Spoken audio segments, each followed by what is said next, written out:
안녕하십니까. 저는 행복백세 자산관리 연구회 대표를 맡고 있는 강창입니다.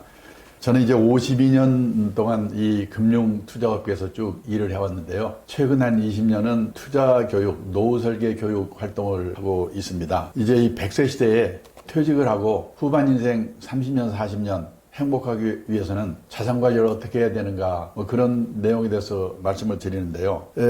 노후가 행복하기 위해서는 저는 노후에 3대 불안이 있다고 생각합니다. 첫째가 돈, 둘째가 건강, 셋째가 외로움인데요. 이 돈, 건강, 외로움, 이 3대 불안에 대비하기 위해서 어떤 준비를 해야 되는가, 이런 걸 이제 주로 말씀드리고 있는데요. 제가 경험을 해보니까 저는 이제 금년에 78세입니다. 제 나이가 돼 보니까 그 3대 불안에 대비해서 우선 자산관리, 돈 문제, 노후 자금 문제, 이 문제를 준비를 해야 되는데, 자산에는 부동산을 중심으로 한 실물 자산이 있고, 그 다음에 주식이나 채권, 예금 같은 금융 자산이 있고, 그런데 사람들이 잊기 쉬운 게 뭐냐면 자기라고 하는 인적 자산, 인적 자본이라고 하죠. 저는 지금 이 나이가 돼 보니까 제일 중요한 게 사실은 인적 자본이 아닌가, 그런 생각을 합니다. 결국 3대 불안을 해소하는 최선의 방법은 수입이 생기는 일이든 사회공헌 활동이든 아니면 취미 활동이든 아니면 이걸 겸한 활동이든 뭔가 가능하면 늦게까지 소일거리, 일거리가 있어야 되는구나. 그래서 저는 주장하는 게 뭐냐면 가장 확실한 노후 대비는 평생 현역이다. 그거를 주장하고 저 자신도 실천하려고 노력을 하고 있습니다. 왜 그러냐면요, 우선 퇴직이 빨라졌죠. 요즘은 조기 퇴직시라고 하지 않습니까?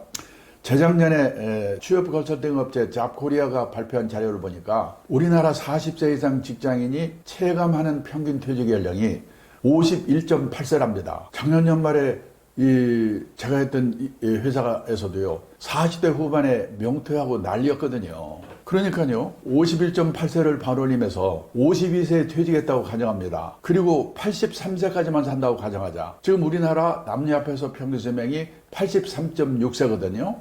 근데요, 우리는 평균 수명에서 지금 내 나이 뺀 만큼 앞으로 더 살겠지, 이렇게 계산하시면 안 되죠. 그 5명 중에 1명이 살아남을 확률, 저는 그걸 뭐라고 하냐면 20% 생존 확률 연령까지는 산다고 생각하고 노후 준비하는 게 상식이라는 겁니다. 그러면요, 20% 생존 확률 연령이 예를 들어서 1980년생, 금년에 만 45세지요. 이분들의 20% 생존 확률 연령이 남자는 100살, 여자는 102살이라는 겁니다. 그래서 저는 이 강의를 들으시는 분들은 일단 나는 100살까지 산다고 생각하고 노후 준비를 하셔야 된다는 겁니다. 물론 그 전에 좀 가면 그만이고요. 자, 그래도요, 평균 수명 83세까지만 산다고 가정해도 52세에서 83세까지 31년입니다. 이 31년만 해도 이게 어느 정도의 길이냐? 하루가 24시간입니다. 현역 시절에는 무지개 바쁘지요. 일해야지, 술 먹어야지, 연애도 해야지. 하루가요 100시간 했으면 좋겠어요. 근데 퇴직을 하면 이놈의 시간이 안 갑니다. 잠자는 시간, 밥 먹는 시간, 화장실 가는 시간 다 빼도요, 최소한 하루에 11시간 남거든요. 실제로 얼마 전에 어느 기업에서요, 퇴직을 앞둔 직원들을, 부부를 불러가지고 교육을 시켰답니다. 거기 갔다 온 분한테 제가 들은 얘기인데요, 강사가 오더니 그러더래요. 다음 달부터 퇴직이시죠? 그럼 그 다음 날부터 하루 일과, 일주일 일과, 한 달 일과표를 예상을 해서 한번 써보세요.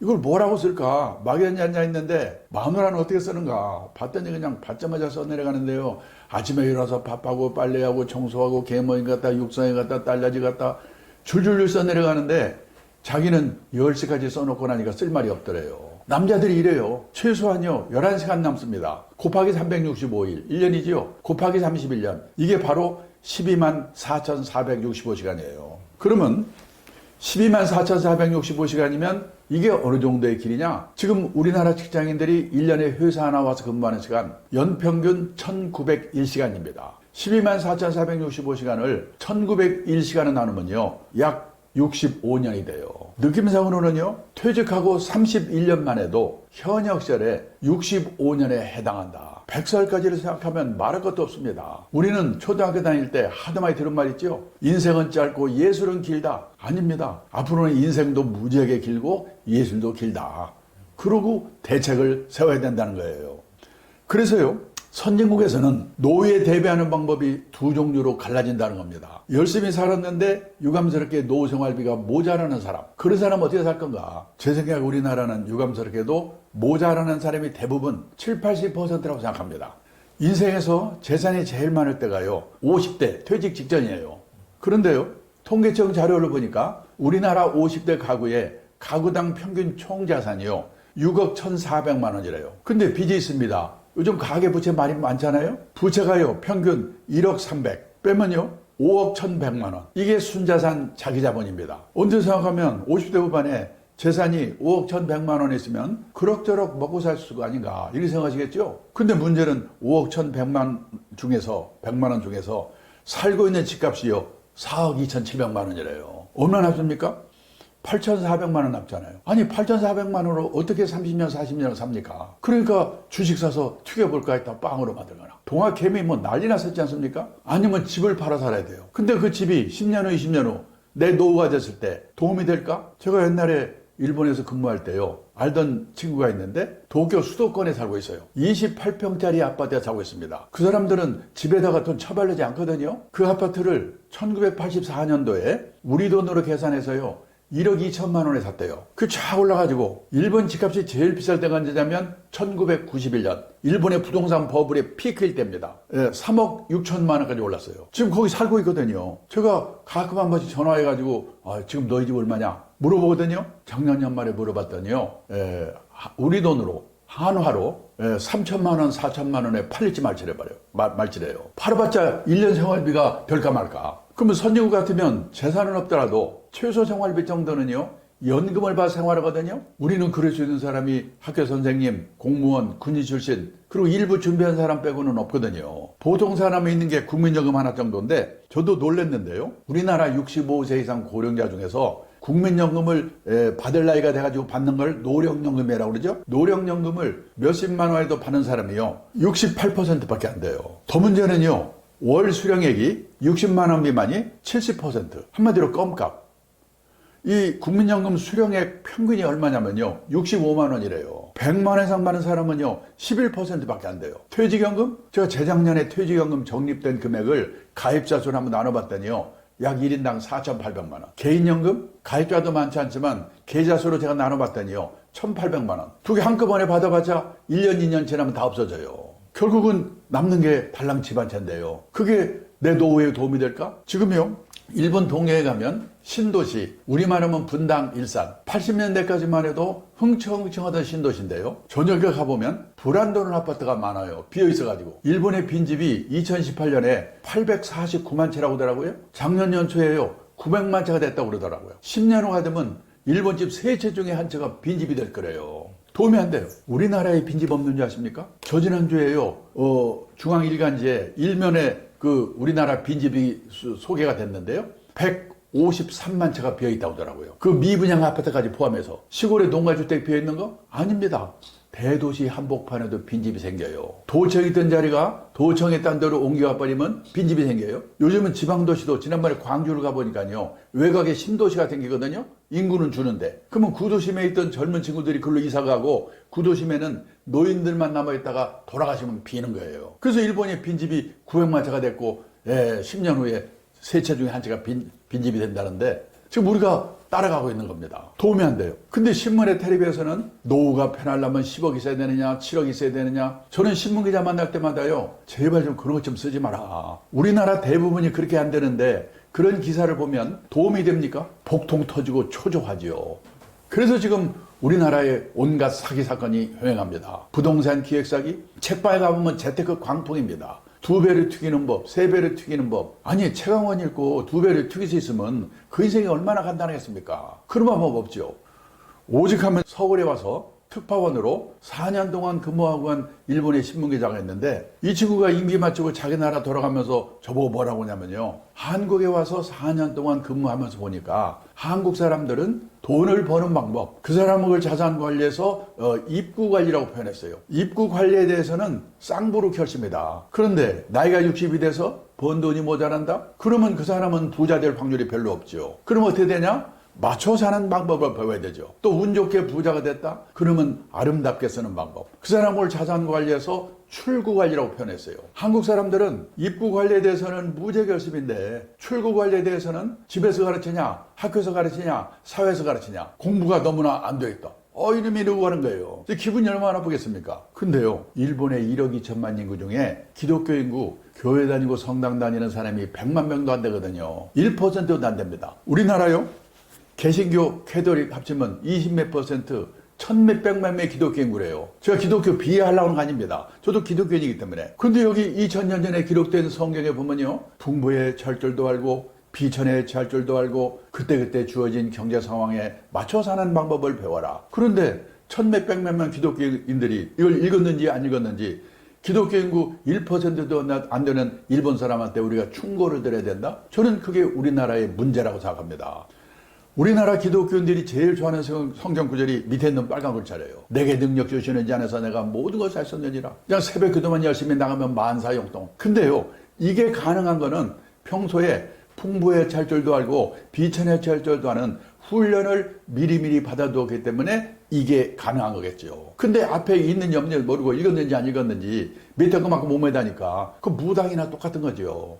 그래서요, 일본 가도 미국 가도 열심히 살았는데 유감스럽게 노생활비 모자라는 사람 거기도 많습니다. 제가요, 최근에 일본에서 알았던 그 친구한테 책을 한 권 받았는데요. 요즘 일본에서 베스트셀러가 된 책이래요. 제목이 뭐냐? 정년 후의 진실. 무급한 책인데요. 제가 그걸 읽고 깜짝 놀랐어요. 일본은 우리보다 몇십 년 앞서서 자본 축적을 시작한 나라죠. 우리보다 일찍 선진국이 된 나라죠. 연금도 몇십 년 앞서서 도입한 나라죠. 저는 일본의 노인들은 그냥 퇴직해도 먹고 사는 거 아무 걱정 없는 줄 알았어요. 아니에요. 그 책을 읽어보니까 일본의 60세에서 80세까지 고령 세대가요, 월 평균 수입이 우리 돈으로 250만 원이래요. 근데요, 월 평균 생활비가 300만 원. 그래서 평균 50만 원이 모자라는 거예요. 그래서 거의 대부분의 퇴직자들이 퇴직하고 나서도 우리 돈으로 50만 원에서 100만 원은 벌어야 된다. 이런 생각을 다 하고 있다는 겁니다. 그래서요, 70세 남성의 취업률이 절반 가까운 46%래요. 깜짝 놀랐어요. 다들 일을 하는 게 당연한 시대다.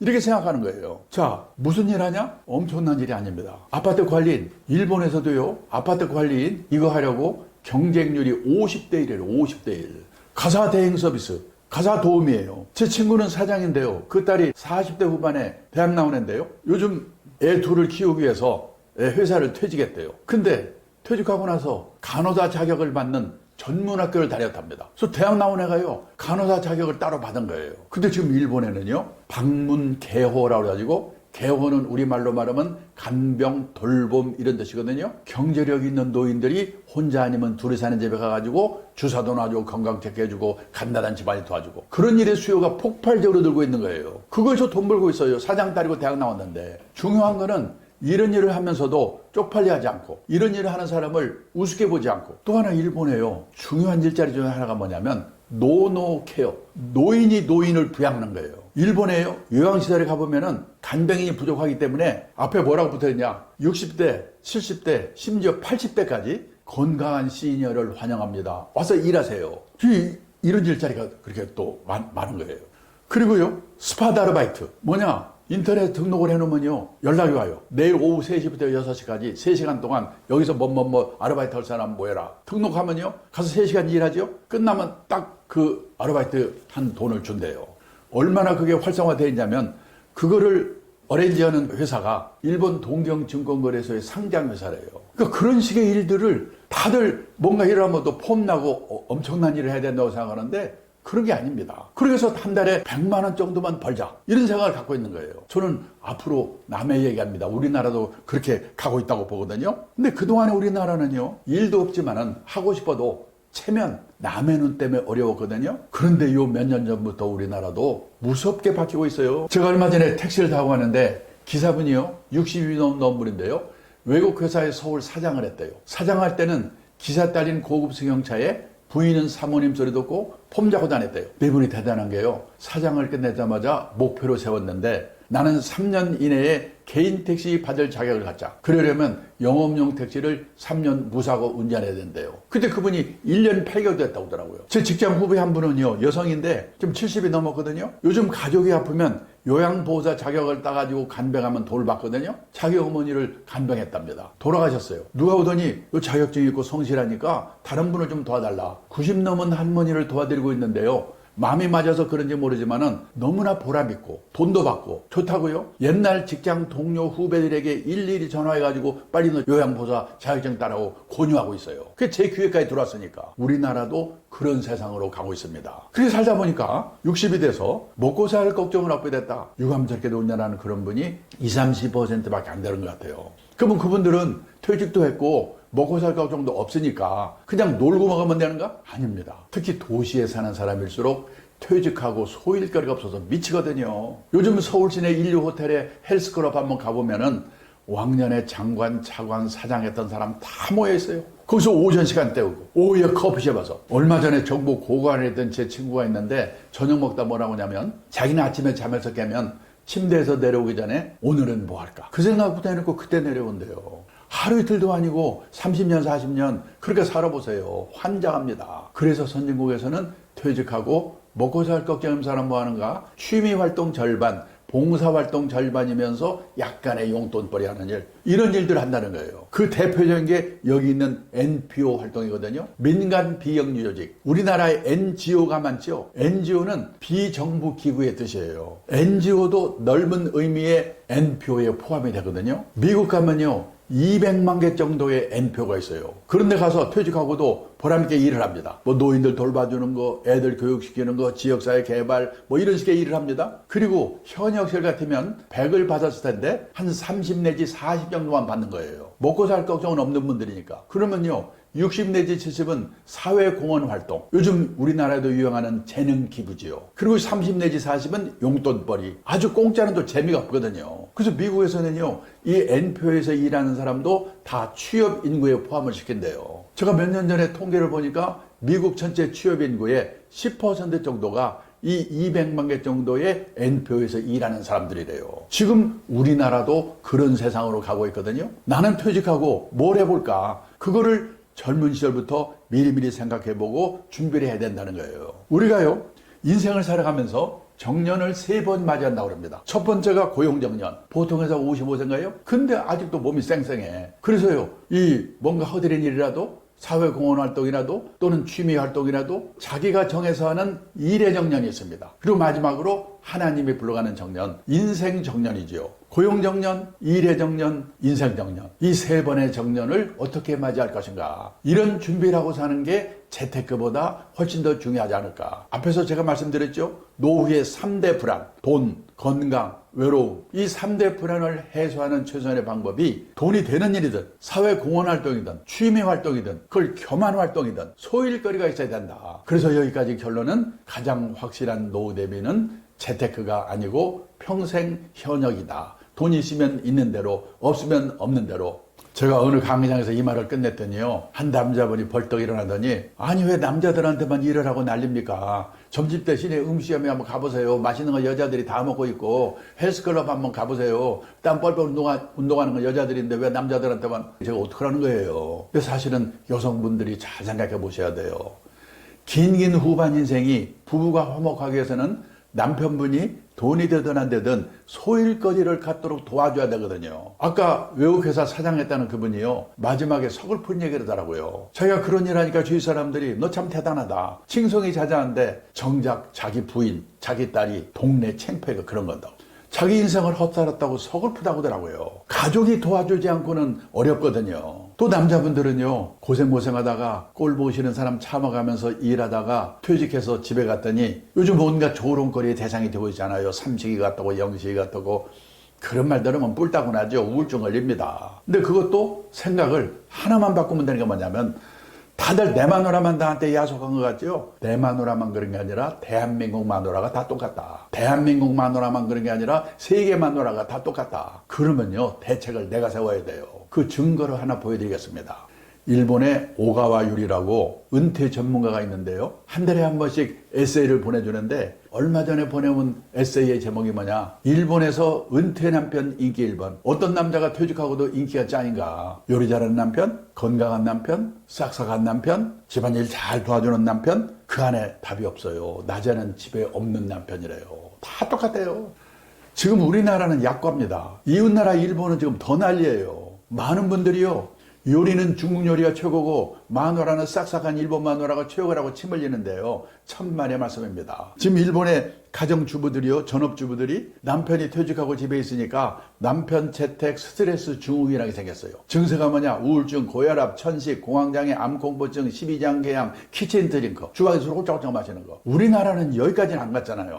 그러면 왜 우리나라와 일본의 부인들은 남편이 퇴직하고 집에 있으면 부인들이 이렇게 스트레스를 받는가? 우리나라와 일본은요, 남편이 현역으로 논동하는 남편의 세계와 아내의 세계가 분단된 세계에 살고 있는 거예요. 따로따로 30년, 40년 놀다가 갑자기 만나니까 헷갈리는 거예요, 이게. 미국은 커플 문화, 젊을 때부터 커플로 움직이거든요. 출장 갈 때도 같이 가든지 허락받고 가든지, 저녁에 술 먹고 늦게 들어가면 거 이혼이고. 근데 우리는, 일본은 따로따로 놀다가 이게 만나니까 이게 헷갈려서 좀 분쟁이 생기는 거거든요.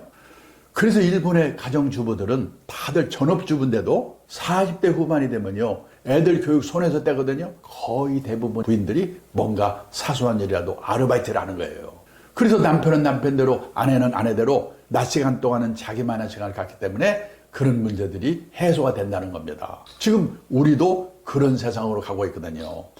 돈 문제만이 아니고 부부의 화목을 위해서도 이 일거리가 중요하다는 거예요. 우리가요, 퇴직하고 나서 노후에 은퇴 빈곤에 빠지는, 파산에 들어가는 5가지 리스크가 있습니다. 첫째가 뭐냐? 준비 없이 은퇴 창업했다가 실패하는 리스크. 요즘 자영업하는 분들 문 닫는다고 난리지 않습니까? 두 번째가 뭐냐? 금융사기 당하는 리스크예요. 이게 보통 문제가 아니에요, 지금. 저도요, 얼마 전에 손자가 저한테 할아버지가 인터넷에서 이 사업 3천만 원 가지고 한 달 동안에 1억 만들어준다고 사기치고 있어. 제 목소리 흉내내서 AI로 그렇게 하고 있는 거예요. 제가요, 서울시 경찰청 사이버 수사대에 신고했거든요. 뭐라고 한 줄 아세요? 지금요, 현행범도 못 잡아요. 눈 뜨고 사기꾼을 보고 있는 거예요. 이 전화번호 없으니까 전화도 못 해요. 너 왜 이런 일 하냐고. 이거 까딱 잘못하면 이 금융사기 당하는 거예요. 그 다음에 중대질병거래소 돈 퍼붓는 건강 리스크. 그리고요, 성인 자녀 리스크. 지금요, 성인이 됐는데도 생활비를 부모한테 의존하는 캥거루가요, 313만 명이래요. 여기에 빠지면 노후 몇 억 있어봤자 아무 의미가 없는 거예요. 그리고 황혼이혼 리스크예요. 황혼이혼하게 되면 기본적으로 재산을 반으로 나누거든요. 잘못하면 파산하는 거예요.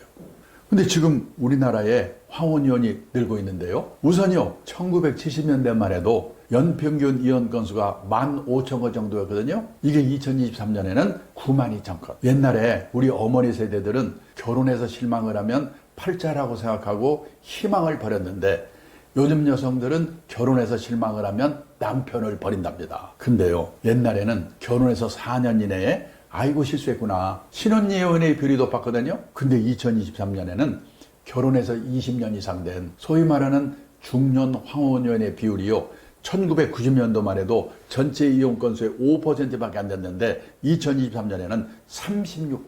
지금요, 결혼 기간별로 볼 때 비율이 제일 높은 게 중년 황혼이혼이에요. 요거 조심해야 돼요. 그 2000년 초에요, 일본에서 부부가 분쟁이 생겨도 참다 애들 결혼해가지고 나리다 공항에서 신혼여행 떠나보내고 나서 이혼 선포한다고 해서 나리다 이혼 이게 난리 났었거든요. 우리 신문에도 나고. 저는 그래서 일본이 황혼이혼 대국인 줄 알았어요. 아니에요. 이혼율 자체가 일본보다 우리가 높아요. 우리가 아시아에서 이혼율이 1등이에요. 그리고요, 일본은 황혼이혼 때문에 난리 났었는데도 불구하고 작년에 신문을 보니까요, 전체 이혼 건수 중에 일본의 중년 황혼이혼 비율이 21%였던 거가 23%로 2%포인트 늘어났다고 신문에 대문짝만 해놨더라고요. 우리는 36%. 물론 젊은 사람들이 결혼 안 하고 그러니까 이혼 건수도 줄어들고 그래서 상대적으로 부풀린 것도 있긴 있지만은 기본적으로 황혼이혼이 느는 건 사실이에요. 근데요, 황혼이혼의 사유가 뭐냐? 옛날에는 외도, 성격 차이, 돈 문제였거든요. 여기 하나 최근 추가된 게 뭐냐? 퇴직한 남편이 집에서 얼쩡거리는 거 스트레스 받아서 이혼한대요. 그게 사유입니까? 근데 현실이에요. 그래서 뭐냐? 부부의 화목을 위해서도 돈만이 아니고 뭔가 남편은 남편대로, 아내는 아내대로 낮 시간 동안 소일거리를 가져야 된다. 이 100세 시대에. 그 다음에요, 또 하나 중요한 게 뭐냐면, 저도 이제 70대 후반의 나이가 돼 보니까 친구들이 먹고 사는 거는 그럭저럭 해결이 됐는데 갈 데가 없는 거, 역할이 없는 거, 이게 너무나 공허한 거예요. 티베트의 종교 지도자 달라이라마가 했다는 얘기입니다. 자신이 다른 사람들에게 쓸모있는 존재가 아니라고 생각하는 노인은 자신이 남에게 유용한 존재라고 느낀 노인보다 일찍 숨질 가능성이 3배 가까이 높게 나왔다. 부유한 나라에서 고통과 분노의 정도가 심한 건 물질적 부가 부족해서가 아니다. 내가 남에게 필요한 존재라는 느낌이나 내가 사회와 함께하고 있다는 느낌을 더 이상 갖지 못하기 때문에 불행해지는 것이다. 은행에 높은 자리까지 올라갔던 선배 한 분이요, 퇴직하더니 뭐라고 하냐면 자기는 퇴직하고 나니까 쓸모없는 인간이 된 것 같아서 서글프대요. 근데 쓸모있는 인간을 누가 만들어주는 거 아니거든요. 자기가 만들어야지. 근데 왕년에도 끝발이 있던 사람 일수록 이게 안 돼요. 얼마 전에요, 공무원연금공단에서 퇴직하신 공무원분들을 대상으로 퇴직 수기를 공모했는데 우연히 심사위원을 하게 됐습니다. 그래서요, 105분의 수기를 읽었거든요. 깜짝 놀랐습니다. 저는요, 공무원분들은 60까지 보장되지 연금도 300만 원 이상 다 받는 데지 아무 걱정 없는 줄 알았거든요. 아닙니다. 제가 읽은 수기의 90% 정도가 나와보니까 절벽이더래요. 제일 미치는 게 뭐냐면 갈 데가 없는 거. 한 번만 소개하면요, 고급 공무원 출신인데 이분은요, 퇴직도 했고 연금도 있으니까 한번 신나게 놀자 놀아봤대요. 웬걸 오래 못 가.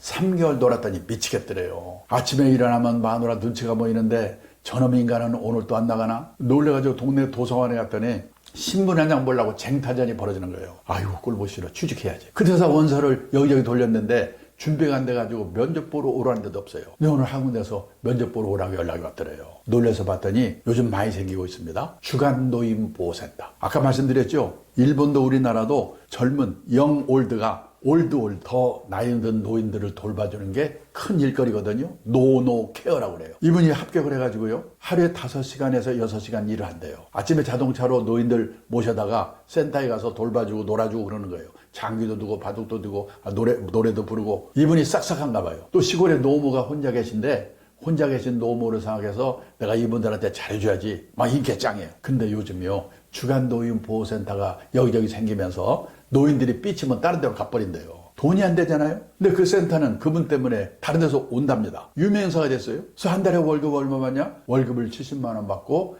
집에서 내던 건강보험료 30만 원을 회사가 내준대요. 100만 원 벌어다 주고 집이 없으니까 그 수기에 마지막에 뭐라고 써있냐? 그렇게 무섭던 마누라가 천사로 바뀌었다. 남자분들은요, 갈 데가 있어야 돼요. 근데 여기까지 말씀드리면 이 열받는 분들, 화나는 분들이 많습니다. 나 일하고 싶어요. 일하고 싶어 죽겠는데 일이 없잖아. 일 좀 줘보세요. 다 그러시는 거예요. 맞습니다. 지금 청년 실업이 넘치잖아요. 그리고요, 직업이 사라지는 시대예요. 멀쩡한 회사가 없어지잖아요. 옥스퍼드 대학의 마틴스쿨이라고 하는 데서 고용이 미래라는 보고서를 발표했는데요. 이 보고서에 의하면 2033년이 되면요, 현재 있는 직업의 절반 가까운 47%가 사라진대요. 이런 마당에 퇴직한 사람들한테 일자리가 없잖아. 맞습니다. 그래서요, 결국은 이 퇴직한 분들이 할 수 있는 일이라는 게 젊은 사람들이 할 수 없는 일이거나 할 수 있다고 하더라도 하려고 하지 않는 일을 할 수밖에 없다는 겁니다. 가능하면요, 할 수 없는 일을 하는 게 좋은 거예요. 그래서 제가 요즘 이런 유튜브를 올리면요, 30대, 40대 분들이 많이 보거든요. 30대, 40대에 퇴직 후에도 이 일의 중요성을 깨닫고 자기가 지금 하고 있는 일과 미래 직업과 연결시켜서요, 뭔가 새로운 일을 찾아내는 거. 그러면요, 지금 하고 있는 회사 일도 잘 되고 자기 노후 준비도 할 수 있는 거예요. 그래서 저는 이 젊을 때부터 30대, 40대부터 이 후반 인생 준비를 해야 되는 이유가 거기에 있다는 겁니다. 그리고 유감스럽게도 그런 준비를 못하고 퇴직을 했다? 그러면 체면을 내려놓고 허드렛 일에 가까운 일을 할 수밖에 없는 거다. 아까 일본에서도 아파트 관리인이 경쟁률이 50대1이라고 그랬죠? 그런 겁니다. 그렇게 하는 수밖에 없어요. 근데요, 지금 새로운 일을 찾는데 생각지도 않은 일들이 많이 생겨요. 지금요, 4차 산업혁명 뭐 이것 때문에 우리나라도 난리인데요. 아무리 4차 산업혁명 시대가 와도 결론은 사람이라는 거예요.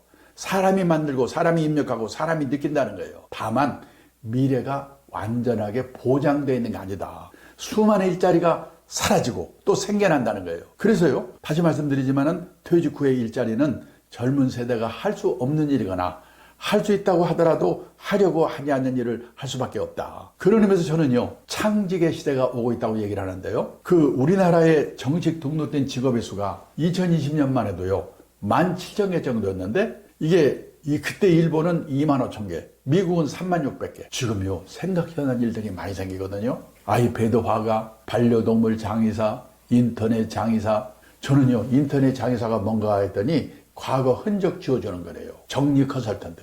저도요, 52년 전에 이 업계에 들어올 때 50년 후에 이런 투자 교육, 노후 설계 교육 이런 걸 할 거라고는 생각지도 않았어요. 이걸 어떻게 해서 하게 되느냐? 제가 2000년초에 펀드를 운용하는 자산운용사의 대표를 하고 있는데 그 대표를 하면서 가만히 보니까요. 자산운용업이 성공을 하기 위해서는 운용만 잘해서 되는 게 아니라 투자자들이 단기 시황에 쫓겨가지고요. 샀다 팔았다 이렇게 해서는 운용을 못하는 거구나. 투자자들이 장기 투자, 분산 투자 원칙을 지키도록 설득하는 게 중요하구나. 그걸 깨닫게 된 거예요. 그리고 미국, 일본의 제 나이 또래 된 사람들이 하는 일을 보니까 투자 교육이라는 걸 하고 있더라고요. 그래서 일을 시작했어요. 그러다 보니까 베이비붐 세대의 은퇴가 시작되면서 저한테 노후에 대해서 질문을 하니까 또 할 수 없이 노후 문제에 대해서 공부를 하기 시작했어요. 근데 제가 있던 회사가 외국 회사에 팔려버렸어요. 졸지 사장에서 밀려나서 뭘 하지? 어디가 사장 자리 하나 구해봤자 또 한 1년, 2년 하다 또 잘리겠지. 그래서 제가 투자 교육, 노후 설계 교육 이걸 내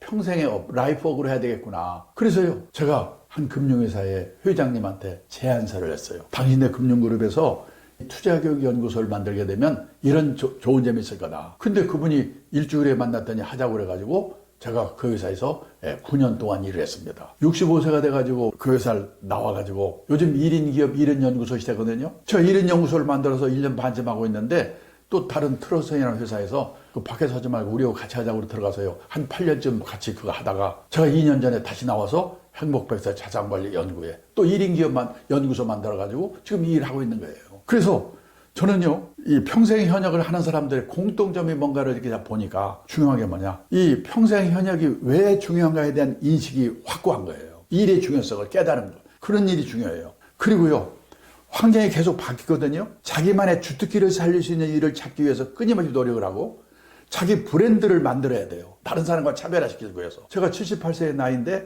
왜 나를 강의를 불러줄까? 한번 제가 속으로 생각해 봅니다. 재무 설계와 인생 설계를 접목했기 때문에 불러주는 게 아닌가. 그런 생각을 해요. 그래서요. 자기 브랜드를 만드는 게 중요합니다. 저는 요즘도 하루에 신문 5개를 스크랩 다 하고 있어요. 그리고요. 어디서 나한테 돈을 100만 원을 줬다. 왜 100만 원을 쓰지? 돈값을 해야 돼요. 그 다음에요. 돈이 아쉬워서 일을 했는데 취미가 될 수가 있어요. 취미로 했는데 또 돈이 생길 수도 있습니다. 혹시 유튜브에서 보셨는지 모르겠는데요. 어떤 분이 재벌그룹에서 임원하다가 갑자기 나오셨대요. 뭘 하지? 택배 분류하는 데를 가봤대요. 그 무지개 힘든 일이래요. 돈 때문에 했으면 못했을 거랍니다. 근데 그때 그분이 과체중이었대요. 가만히 보니까 운동에서 빼나 이거 이 일에서 빼나 마찬가지겠구나. 몸무게 뺄 목적으로 그 일을 시작했답니다. 택배 분류 일을. 몇 개월 만에 몸무게가 빠졌대요. 그 사이 일이 손에 익었어요. 지금도 한대요. 유튜브에서 본 겁니다. 그런 거예요. 돈이 아쉬워서 일을 했는데 취미가 될 수도 있고 취미로 했는데 돈이 생길 수도 있지만은 처음부터 돈도 생기고 취미에도 맞고 남보기도 폼나고 쉽지가 않죠. 그래서요. 학교 다닐 때는 선생님 말씀 잘 들어야 되고 회사 다닐 때는 회사의 방침을 잘 따라야 되는데 후반 인생은 남의 눈을 의식하지 않고 이게 남의 눈 때문에 비치는 거거든요. 내가 가고자 하는 방향이 옳은 방향이라는 소신이 필요하다. 그래서 후반 인생은 자기 만족을 추구하는 시기다. 이런 마음가짐으로 퇴직 후에 후반 인생을 한번 설계해 보았으면 좋겠다. 그런 말씀을 드리면서 우선 1강을 끝내겠습니다. 감사합니다. 안녕하십니까. 강창입니다. 지난번에 제 1강에서는 이 자산 중에서도 인적 자본, 어떻게 하면은 이 일을 해서 평생 현역을 해서 노후 준비할 수 있겠는가 그런 내용을 말씀을 드렸는데요. 오늘은요.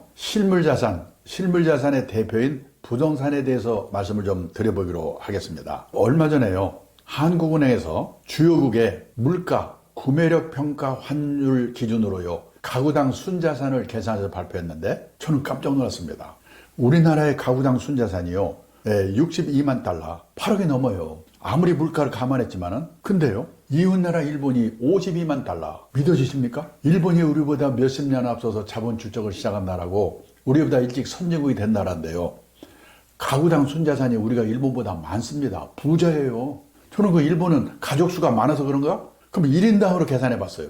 1인당 가계 순자산이 우리나라는 26만 달러, 일본은 22만 달러예요. 어느 쪽으로 봐도 우리가 순자산이 많습니다. 부자래요. 그런데요, 문제는 가계자산을 분할해 봤더니요, 우리나라는 75%가 부동산이에요. 이거는 젊은 사람까지 포함돼서 평균 낸 거니까 노인들만 계산하면요, 8, 90%가 부동산이거든요. 우리나라 의원분들은 딱 집 한 채 있는 거가 재산이에요. 그게 문제라는 거예요. 근데요, 미국은 32%가 부동산. 일본도 1990년대에는 60%가 부동산이었는데 2020년에는 37%. 그러니까 미국, 일본하고 우리나라는 반대예요. 그러니까 우리나라는 한마디로 말하면 재산이 곧 부동산인데 부동산 가격이 비싸니까 부자처럼 보이는 거예요. 부동산이 계속 오르면 상관없겠죠. 나라는 미쳐버리겠지만은. 근데 혹시라도 인구가 줄고 경제가 어려워지면서 고령화되면서 이웃나라 일본과 같은 장기 집값 하락 현상이 10년 후, 20년 후 내 노후에 나타나면 나의 노후는 어떻게 되지? 걱정이 되는 거예요. 그래서요, 지금 우리나라의 부동산이 일본과 비교할 때 얼마나 비싼가를 제가 말씀드리겠습니다. 우리 남한 땅 넓이가요 10만 평방킬로미터입니다. 일본은 열도라고 그러죠. 여기저기 섬섬섬이기 때문에 일본 열도의 넓이는요 38만 평방킬로미터예요. 우리 남한 땅 넓이는 일본 땅 넓이의 약 4분의 1이거든요. 그런데 재작년 가격으로 우리 남한 땅을 다 팔았다고 가정하면 일본 땅을 다 판 돈의 4분의 3이래요. 땅 넓이는 4분의 1인데 땅값은 4분의 3이다. 이 말은요 평균 우리나라 땅값이 일본 땅값의 3배 비싸다는 얘기예요. 그런데 제가 1980년대 일본이 부동산 버블로 난리 났을 때거든요. 그때 제가 일본에서 근무를 했는데 그때 들은 얘기가요. 일본의 동경을 땅을 팔면 미국 땅을 다 산다고 그랬어요. 그때 일본 땅을 다 팔면요. 우리 남한 땅 다 판 돈의 15배라고 그랬어요. 그러니까 1980년대 후반에는요. 일본이 부동산 버블로 난리 났을 때는요. 우리 남한 땅의 땅값이 일본 땅값의 15분의 1이었는데 지금은요 4분의 3 거의 똑같은 수준까지 왔다는 거예요. 그 말은 지난 30년 동안 일본 집값 땅값은 왕창 떨어지고 우리나라 집값 땅값은 왕창 올랐다는 얘기예요. 일본의 부동산이 얼마나 떨어졌는지 보겠습니다. 일본의 3대 도시 도쿄, 오사카, 나고야의 택지, 집 짓는 땅 82년을 100으로 볼 때요 9년 동안에 3배 올랐어요. 평균 20년 동안에 3분의 1로 떨어졌어요. 그리고 옆으로 기다가 요즘 약간 오른답니다. 그러니까요 일본 사람들의 집에 대한 생각이 바뀌어져요. 우리처럼 일본 사람들은 집에 한이 맺혀 있지 않습니다. 내가 집이 없어. 근데 금융자산이 몇 억 있어. 그러면 은행에서 돈을 빌려가지고 집을 살까? 집 사면 세금 내야지, 수리해야지. 골치 아프잖아? 에이, 집은 빌려 살고 이건 딴 데 투자할까? 냉정하게 생각해 보거든요. 그 일본 사람들은요. 집을 딱 샀다. 그럼 그 다음날부터 감가상각에 들어가는 거예요. 이게. 머릿속에 딱 그게 있어요. 그러니까 생각이 달라요. 근데 우리나라는 지금 어떻습니까? 내 돈이 하나도 없더라도 은행에서 빌려준다면 아버지가 빌려준다면 영끌 눈 감고 집 사잖아요. 그런데요 1980년대 후반 일본의 부동산 버블로 난리 났을 때 제가 동경에서 근무하면서 보니까 일본도 그때는 그랬어요. 그때 일본에서 어떤 일이 있었는가? 일본이 수출이 잘 되니까요 미국 유럽의 선진국들이 일본한테 압력을 넣어가지고 일본의 엔화값을 2배로 올려버렸어요. 그 프라자 합의란 말을 많이 들으셨죠? 그러니까요 이제 일본의 엔화값을 2배로 올리니까 수출이 안 되잖아요. 그러니까 일본 정부가 금리를 절반으로 떨어뜨렸어요. 돈을 왕창 풀었어요. 우리 코로나 때요 금리 1%로 떨어져 돈 왕창 풀어. 그게 부동산을 난리나게 만들었잖아요. 일본도 그때요 기업은 땅 산다고 난리고 개인들은 지금 집 못 사면 큰일 나고 난리고 난리가 났었어요. 기본적으로 우리나라나 일본처럼 농경 문화를 가진 나라, 정착해 사는 나라 사람들은 유목민국가 해양국가처럼요 이동을 전제하고 사는 나라 사람과 달리 내 집, 내 땅에 대한 집착이 엄청나게 강하거든요. 그게 신분의 상징이고 일본도 그랬어요. 그런데 집값 땅값은 떨어져. 애들은 줄고 노인만 남어. 경제는 어려워져. 그러니까 에이, 집 없으면 어때? 빌려서 하면 되는 거지. 이렇게 바뀌더라고요. 앞으로 우리는 어떻게 될 건가? 그리고요 일본도 우리나라도 베이비붐 세대가 왕창 태어나가지고 성인 돼서 집을 사면서 집값 올렸어요. 근데 일본은 베이비붐 세대 내 집 마련이 끝났어요. 우리 아직 안 끝났어요. 끝나면 어떻게 될 건가? 그리고요 인구 대비로 볼 때 애를 많이 낳는 베이비붐의 기간, 그 다음에 출산율 이게 인구 대비로 일본보다 우리나라가 2배쯤 되거든요. 끝나면 쇼크가 더 클 거예요. 세 번째, 도시화. 시골에 살던 사람들이 도시로 이주하면서 집을 사니까 집값을 다 올렸거든요. 지금 이 유튜브 들으시는 분들 옛날에는 다 시골촌에 살았을 거예요. 지금 근데 대도시로 나와 있잖아요. 그런데요 일본은 도시화 과정이 끝나가지고 도시에서 지방으로의 역류 현상이 나타나고 있대요. 우리나라 도시화율이 몇 %인지 아십니까? 도시화율은 전체 인구 중에서 도시에 사는 사람 인구 비율이거든요. 세계에서요 싱가포르, 홍콩 이런 나라는 도시국가니까 그냥 100% 도시화율이거든요. 그런 나라를 제외하면 우리나라 도시화율이 세계에서 1등, 2등이래요. 91%. 도시화도 끝났어요. 시골에 제 친구가 얼마 전에 전화했는데요. 그 동네 막내가 75세래요. 나올 사람 없어요, 이제. 그리고 더 중요한 거는 선진국에서는요, 네 번째, 실물로 부동산에 투자하는 게 너무나 골치가 아픈 거예요. 선진국의 보통 사람들이 사는 집 말고 집이나 가게를 여분으로 갖고 있다가 세를 놓습니다. 그 사람이 세를 안 내? 못 내보내요. 선진국은 세입자의 권리가 너무 세기 때문에 소송해야 돼. 골치 아파요. 지금 우리도 세 받아먹는 사람 중에 세입자가 너무 속을 썩이니까 막 미치겠다고 때려부시고 싶다고 그런 사람들이 있거든요. 점점점 우리도 그런 세상으로 가는 거예요. 그래서 선진국에서는요, 너무너무 실물로 부동산에 투자하는 게 골치가 아프니까 실물로 부동산에 투자하는 게 아니라 리츠, 부동산 펀드 같은 간접 투자를 하는 거예요. 안 하는 게 아니고. 근데 리츠나 부동산 펀드는 펀드이기 때문에 금융자산 안에 포함이 됐어요. 그래서 미국, 일본의 금융자산 비중이 60%, 70%였던 이유가 여기에 있다는 겁니다. 근데 지금 알게 모르게 우리나라도 이 방향으로 가고 있거든요. 근데 제가 어디 가서 여기까지 말씀드리면 많은 분들이 저 사람은 증권회사에서 왔나? 주식 사라고 꼬시려고 그러는구나.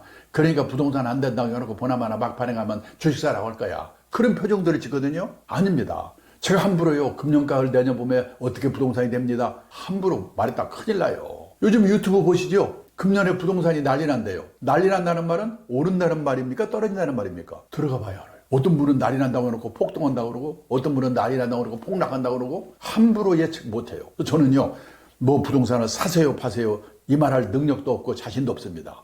다만 뭐냐, 노후에 나는 어디서 누구와 어떻게 살 건가, 그거는 미리미리 생각해보고 대책을 세우셔야 돼요. 몇 년 전에요, 서울시에서 65세 이상 된 부부들에게 물어봤어요. 두 분 중에 한 분이 돌아가시고 혼자 되시면 다시 자녀들하고 같이 살겠습니까? 같이 살겠다는 대답은 20%밖에 안 돼요. 50%는 자식들하고 멀지 않은 데서 혼자 살겠다. 30%는 실버타운 같은 노인 전용시설로 가겠다. 80%가 자식들이 안 살아주는 게 아니고 본인들이 불편해서 혼자 살겠다는 거예요. 그러면요, 애들하고 살다가 애들 다 나가 둘만 남어. 그 중에 한 사람이 아파. 그걸 부부 간병기라고 그러거든요. 한 사람 떠나, 혼자 남어. 그 사람도 아파, 떠나. 한 30년, 40년 사이에 그런 일이 생기거든요. 그 과정별로 나는 어디서 누구와 어떻게 살 건가, 그거를 지금부터 미리미리 생각해보고 대책을 세우셔야 돼요. 우리나라는요, 100살 이상 된 김영수 교수님 같은 분을 백세인 이렇게 부르죠. 우리나라의 백세인이 지금 몇 분이나 계신지 아십니까? 작년에 8,000명 정도라고 하더라고요. 작년에 일본은 92,000명, 금년에 일본 백세인이 10만 명 된대요. 그러니까 우리나라는 아직 약과예요. 근데 그 백세인들은 어디 살고 계실까요? 옛날에 백세인은 시골에 경치 좋고 공기 좋은 진안, 장수 이런 데 사셨거든요. 지금 백세인의 절반은 요양병원에 계시거든요. 안 갈 것 같죠? 저는 각오하고 미리미리 보고 있어요. 그런데 우리나라 어머니들은 반대거든요. 오히려 딸이 시집갈 때쯤 되면 큰 집으로 이사 가려고 그래요. 그러면 사돈네 폼도 나고. 옛날에는 큰 집이 재테크가 됐잖아요. 근데 지금 큰 집이 골치 아프죠? 왜? 우리나라 인구가 5,180만 명, 가구 수가 2,200만 가구. 그 중에서요, 혼자만 사는 가구, 둘만 사는 가구를 합친 비율이 1980년도 말에도 전체 가구 수의 15%밖에 안 됐어요. 그때는 가구 건수가 많았잖아요. 근데 2022년에는 65%로 늘었습니다. 일본도 오래전에 60%를 넘었어요. 우리나라도 일본도 대부분의 집이 혼자 아니면 이 둘이 사는 시대가 되고 있는데 아직도 어머니들은 딸 시집갈 때쯤 되면 큰 집으로 이사하라고 그러잖아요. 그게 보통 문제가 아니에요. 그 다음에요, 요즘은 지방에도 고층 아파트가 많이 생기는데 젊을 때는 상관없어요. 나이 들어서는 고층 아파트도 조심하셔야 돼요. 우리나라 사람들은 유난히도 돈 많은 사람은 하늘로 가고 돈 없으면 땅 밑으로 가는데 너무 하늘로 갈 게 아니에요. 몇 년 전 얘기인데 일본에서 난리가 났습니다. 오하라 레이코라고 국민 탤런트가 죽었는데요. 사흘 만에 발견됐어요. 고독사. 일본이 벌컥 뒤집혔어요. 어느 도의 뉴타운 단지 하나를 조사해 봤더니 과거 3년 동안에 고독사한 사람이 25명. 그 사람들이 죽어서 발견될 때까지 시간이 얼마나 걸렸는가? 평균 21.3일이 걸렸다는 거예요. 얼마나 비극입니까? 왜 이런 일이 생기냐? 사람이 들락날락 하는데 살지 않기 때문에 그래요. 자식들하고도 안 살죠? 그러면 이웃집, 이웃집만한 복지설이 없어요. 근데 30중 40중에서 혼자 아니면 둘이 살고 있어 보세요. 누가 찾아옵니까? 얼마 전에는 빅데이터를 통해서 본 일본 부동산 시장의 전망, 이런 자료를 읽었는데 거기 이런 말이 나와요. 일본의 낡은 아파트, 노후화된 아파트가 재건축을 못해가지고 슬럼화돼 가고 있다는 거예요. 아파트를 뭐라고 부르냐면 구분 소유 주택이라고 부르는데, 구분 소유 주택을 재건축하려면 주민의 80%가 찬성해야 된대요. 우리도 그런 게 있죠? 근데 노인들이 귀찮아. 또 재건축에 성공하려면 두 가지 조건이 충족돼야 돼요. 첫째, 위치가 좋아야 돼. 둘째, 저층해야 돼. 고층으로 만들면서 비용을 뽑아야 되니까. 근데요, 위치가 별 볼 일 없거나 위치는 좋더라도 이미 고층이 돼 있으면 안 되는 거예요. 그러니까 슬럼화돼 가고 그 단지 때문에, 애물단지 때문에 근처에 있는 땅값이 떨어진대요. 제가 28평짜리 아파트에 산다는 일본 친구한테 물어봤어요. 야, 너희 아파트 40년 넘는 낡은 아파트니까 안 오르지? 그거 재건축하면 오르지 않을까? 그래서 뭐라고 하는지 아세요? 재건축 죽어도 안 된대요. 330세대가 살고 있는데 이 다 노인들이야. 그런데다가 이 재건축할 돈을 적립을 해야 되는데 적립을 안 해놓은 거예요. 20%만 반대하면 못하는 거예요. 우리는요, 서울의 강남에 돈 받으면서 재건축하는 얘기를 신문에서 봐가지고 허가가 안 나서 그렇지, 허가만 나면 재건축은 공짜로 생각하는데 천만의 말씀입니다. 지금은 강남도요, 재건축 허가가 나더라도 이 전세세 내야지, 분담금 내야지, 10m가 없으면 재건축 못한다는 거 아니에요. 그래서 제가 그 친구한테 물어봤어요. 야, 그럼 너 그 아파트 앞으로 어떻게 할 거야? 몰라? 나 살다 죽으면 그만이지. 나라에서 때려 부시든지 말든지. 그러더라니까요. 근데 그나마라도 일본에서 재건축에 성공한 아파트가 있긴 있어요. 어떤 아파트? 성공한 아파트의 80%가 지진나서 무너진대. 근데 지진나기를 기다릴 수도 없는 거 아니에요. 근데 우리가 지금 일본을 걱정할 때가 아닙니다. 일본은요, 아파트의 슬럼화가 문제라고는 해도 일본 전체 주택수에 철근 콘크리트 된 10층 넘는 아파트의 비율은요 10% 정도밖에 안 돼요. 지방도시 가면 아파트 별로 없어요. 우리나라요, 전체 주택수 중에 아파트의 비율이 몇 %인지 아십니까? 작년에 64%. 다 철근 콘크리트 된 고층 아파트예요. 그게 64%예요. 저는요, 지방도시 가면서 벌판에 고층 아파트 서 있는 거 보면 10년 후 20년 후 우리 손주들이 저거 때려부시려고 얼마나 고생을 할까. 그래서요, 요즘 일본에서 유행하는 게 뭐냐? 부부만 남았거나 사별하고 혼자 되면 어디 사는가? 시내에서요 18평에서 20평짜리 병원 가까운 곳, 나이 들면요 병원이 가까워야 돼요. 근데 문화시설 가까운 곳, 재미가 있어야 되니까. 그다음에 쇼핑 가까운 곳, 이런 데 사는 게 유행하기 시작하고 있어요. 대형 고층 아파트를 조심하셔야 돼요. 그 다음에요, 우리나라도요 사람들의 생각이 많이 바뀌어가기 시작하는데, 판교의 타운하우스라고 얘기 들어보셨을 거예요. 2009년에 입주한 이 단지인데요, 그걸 지을 때 외국 건축가에게 100채씩 이 공모를 했답니다. 그래서 일본의 건축가 야마모토라는 사람이 그중에 100채 설계를 맡게 됐대요. 근데 야마모토 이 사람은 유명한 게 뭐냐면요, 둥근 마당을 중심으로 이렇게 마당을 둘러싸고 집을 하나씩 세우는 거예요. 외롭게 살지 말라고.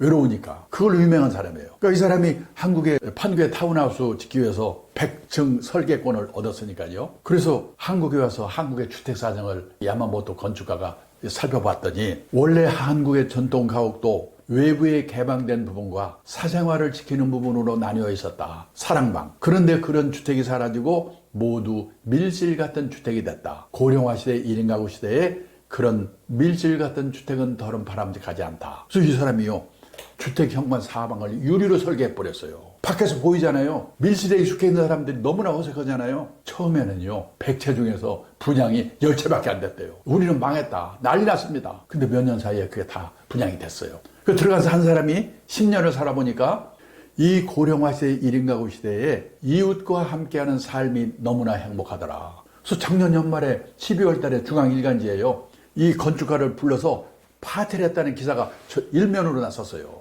사람들 생각이 바뀌는 거예요. 그 다음에요, 앞으로 집을 사줄 사람은 젊은 사람들이거든요. 그런데요, 지난 20년 동안 우리나라 20, 30대는 100만 가구가 줄었고 앞으로 20년 동안에 130만 가구가 또 줄어든대요. 집을 늘려가는 거는 애들 생기면서 40, 50대거든요. 지난 20년 동안에는 260만 가구가 늘었는데 앞으로 20년 동안에는 190만 가구가 줄어든대요. 그럼 무슨 가구만 늘어나느냐? 노인네 가구만 400만 가구 늘었고 앞으로도 530만 가구가 또 는대요. 근데 노인들은 이미 집이 있거나 없더라도 살 능력이 안 되니까 없는 거 아니에요. 그러면 누가 집을 사줄 건가를 앞으로 생각해 보셔야 돼요. 그리고요, 1, 2인 가구는 680만 가구 늘었고 앞으로도 280만 가구가 또 는데요. 그런데요, 3인 이상 가구는 110만 가구 줄었고 앞으로도 170만 가구가 또 줄어든다고. 그러니까 여기 있는 이 표가 10년, 20년 후 내 노후가 됐을 때 우리나라 주택 가격에 어떤 영향을 줄까 한번 생각해 보셔야 돼요. 근데 여기까지 말씀드리면 저 사람은 아니라고 하면서 결국은 집 팔아서 주식사라는 얘기네. 속으로 그렇게 생각하시거든요. 아니라니까요. 전 함부로 사세요 파세요를 할 수가 없어요. 능력이 없어요. 벌써 몇 년 된 건데요. 강남에 어느 재건축 끝난 아파트 단지 경로당에 가서 강의를 한 일이 있거든요. 끝나니까 한 분이 오시더니 자기가 그 단지 안에 45평짜리 아파트를 갖고 있었대요. 근데 입주전에 벼락같이 오르니까 이거 끝이구나. 20매덕에 팔았대요. 팔고 나서 10억이 올랐대요. 환장하는 거죠. 저한테 질문이 뭔지 아십니까? 그 판 아파트를 지금이라도 되사야 될까요? 어떻게 될까요? 제가 그 질문에 대답할 수 있으면 거기를 왜 갑니까? 근데 많은 분들은 금년가을에 내년 봄에 어떻게 될까? 그 질문이거든요. 저는 죄송하지만 그 능력이 없어요. 그럼 뭐야? 사라는 거야? 파라는 거야? 어떻게 하는 거야?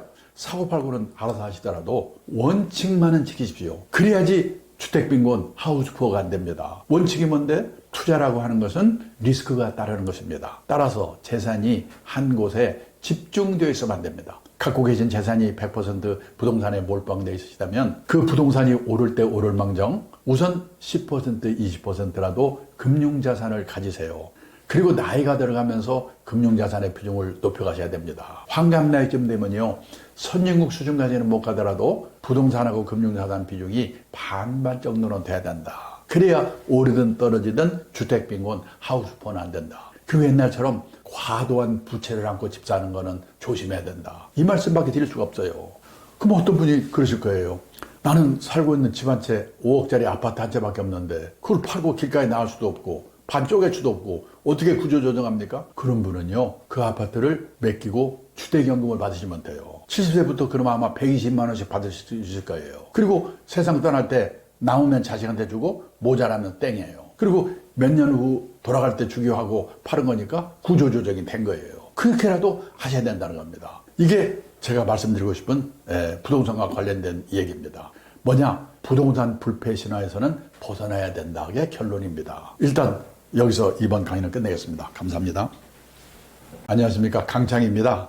지난 시간에는 부동산에 대한 말씀을 좀 드렸는데요. 오늘은 금융자산, 현금, 예금, 주식, 채권, 펀드, 보험 이런 금융자산을 어떻게 관리를 해야 될 건가, 그 성공 원칙에 대해서 말씀을 드리도록 하겠습니다. 저는 52년 동안 이 금융 투자 업계에서 일을 하면서 보니까 대부분의 개인 투자가분들은 꼭지 근처에서 다 투자를 하고 바닥에서 팔고 나가는 겁니다. 왜 그럴까? 저는 그게 아마 투자라고 하는 것은 성공이 예측을 잘해야 된다고 생각하기 때문에 그런 게 아닌가. 다 예측해서 했는데 결론으로 보면은 꼭지에서 사는 분들이 많다는 겁니다. 뭐 여러 번 있었지만요. 우선 기억나는 게 1970년대 중반부터 78년까지 건설주 파동일 때, 그때 건설주가 뭐 거의 50배 올랐죠. 나중에 4분의 1 가격으로 떨어지고요. 그리고 그때는요, 건설업을 하는 회사가 아닌데 정관에 건설업 하겠다고 올리면 상종가를 치는 거고요. 건설회사 사장님이 중동 가기 위해서 김포공항에서 비행기 타려고 기다리고 있다가 기자가 그거 보고 신문에 나오면요, 그 회사 상종가 치고 그랬거든요. 나중에 그거 산 사람들이 다 손해봤죠. 그 다음에 1989년에 제가 대우증권 동경 사무사장 하다가 본사에 돌아오니까 주가 지수가 1000을 돌파했습니다. 올림픽 88년 올림픽 끝나고 나서 우리나라 주가 피크일 때거든요. 그래서 온 증권회사가 1000시대가 왔다고 난리 났었는데요. 그때부터 떨어져서 300, 400매까지 떨어졌죠. 그 다음에요, 제가 99년에서 2000년까지 바이코리아 펀드라는 게 우리나라 유명했었거든요. 그 펀드를 운영하는 회사에 제가 사장을 했습니다. 그런데요, 지금도 되는 게 뭐냐? 그 대부분 산 분들이 반동강이 나서 다 손해보고 나갔거든요. 그리고 지난번 코로나 사태요, 보니까 3,300이 피크였는데요. 2,900에서 3,300까지 65% 투자가가 매입을 했다고 하더라고요. 그분들이 어떻게 되겠습니까? 요즘 이제 2,900 가려고 오른다고 지금 신문에 나더라고요. 몇 년 동안 얼마나 고생했습니까? 근데요, 이거는 우리뿐이 아니고 미국에서도 80년대, 90년대 중반까지는 마찬가지였어요. 미국에요, 제일 큰 자산운용사로 휘데리티라는 회사가 있습니다. 세계적인 회사죠. 이 회사가 출시한 펀드 중에 마젤란 펀드라는 펀드가 있는데요. 아마 역사가 100년쯤 될 거예요. 되게 유명한 펀드입니다. 근데 그 펀드를요, 1977년부터 90년까지 13년 동안 운영한 펀드 매니저가 피터 린치라고 하는 전설적인 펀드 매니저였어요. 그때 시황도 좋아서 그랬겠지만은 13년 동안에 그 피처린티가 올린 누적 수익률이요 2700%, 연평균 29%씩 14년 동안 연평균 수익률이 29%예요. 그러면 이때 마젤란 펀드 산 사람은 다 돈 벌어야 되잖아요. 근데 나중에 어느 자료를 보니까요, 마젤란 펀드 산 사람의 절반 정도가 손실을 봤대요. 이렇게 오르는 마당에 왜 그럴까? 2900%, 700%가 오르더라도 직선으로 오르는 게 아니거든요. 올랐다가 1년, 2년 단기로 보면 또 떨어졌다가 올랐다 떨어졌다 이렇게 하게 되거든요. 근데 사람들이 다 피크 있을 때 사서 바닥에서 팔고 떠나는 거예요. 왜냐? 예측을 하기 때문에. 그래서 미국의 투자가들이 투자에 성공하는 데는 예측을 잘해서 되는 게 아니라 예측하는 노력은 하지만은 단기 예측은 불가능한 거다. 그래서 장기 투자, 분산 투자를 해야 되는 거구나. 그게 이제 우리보다는 미국에서 보급이 되기 시작한 겁니다. 그러기 위해서요, 저는 우선 금융자산에 대해서 금융상품은 우선 저축상품과 투자상품으로 나눠진다. 이거부터 알고 시작해야 돼요.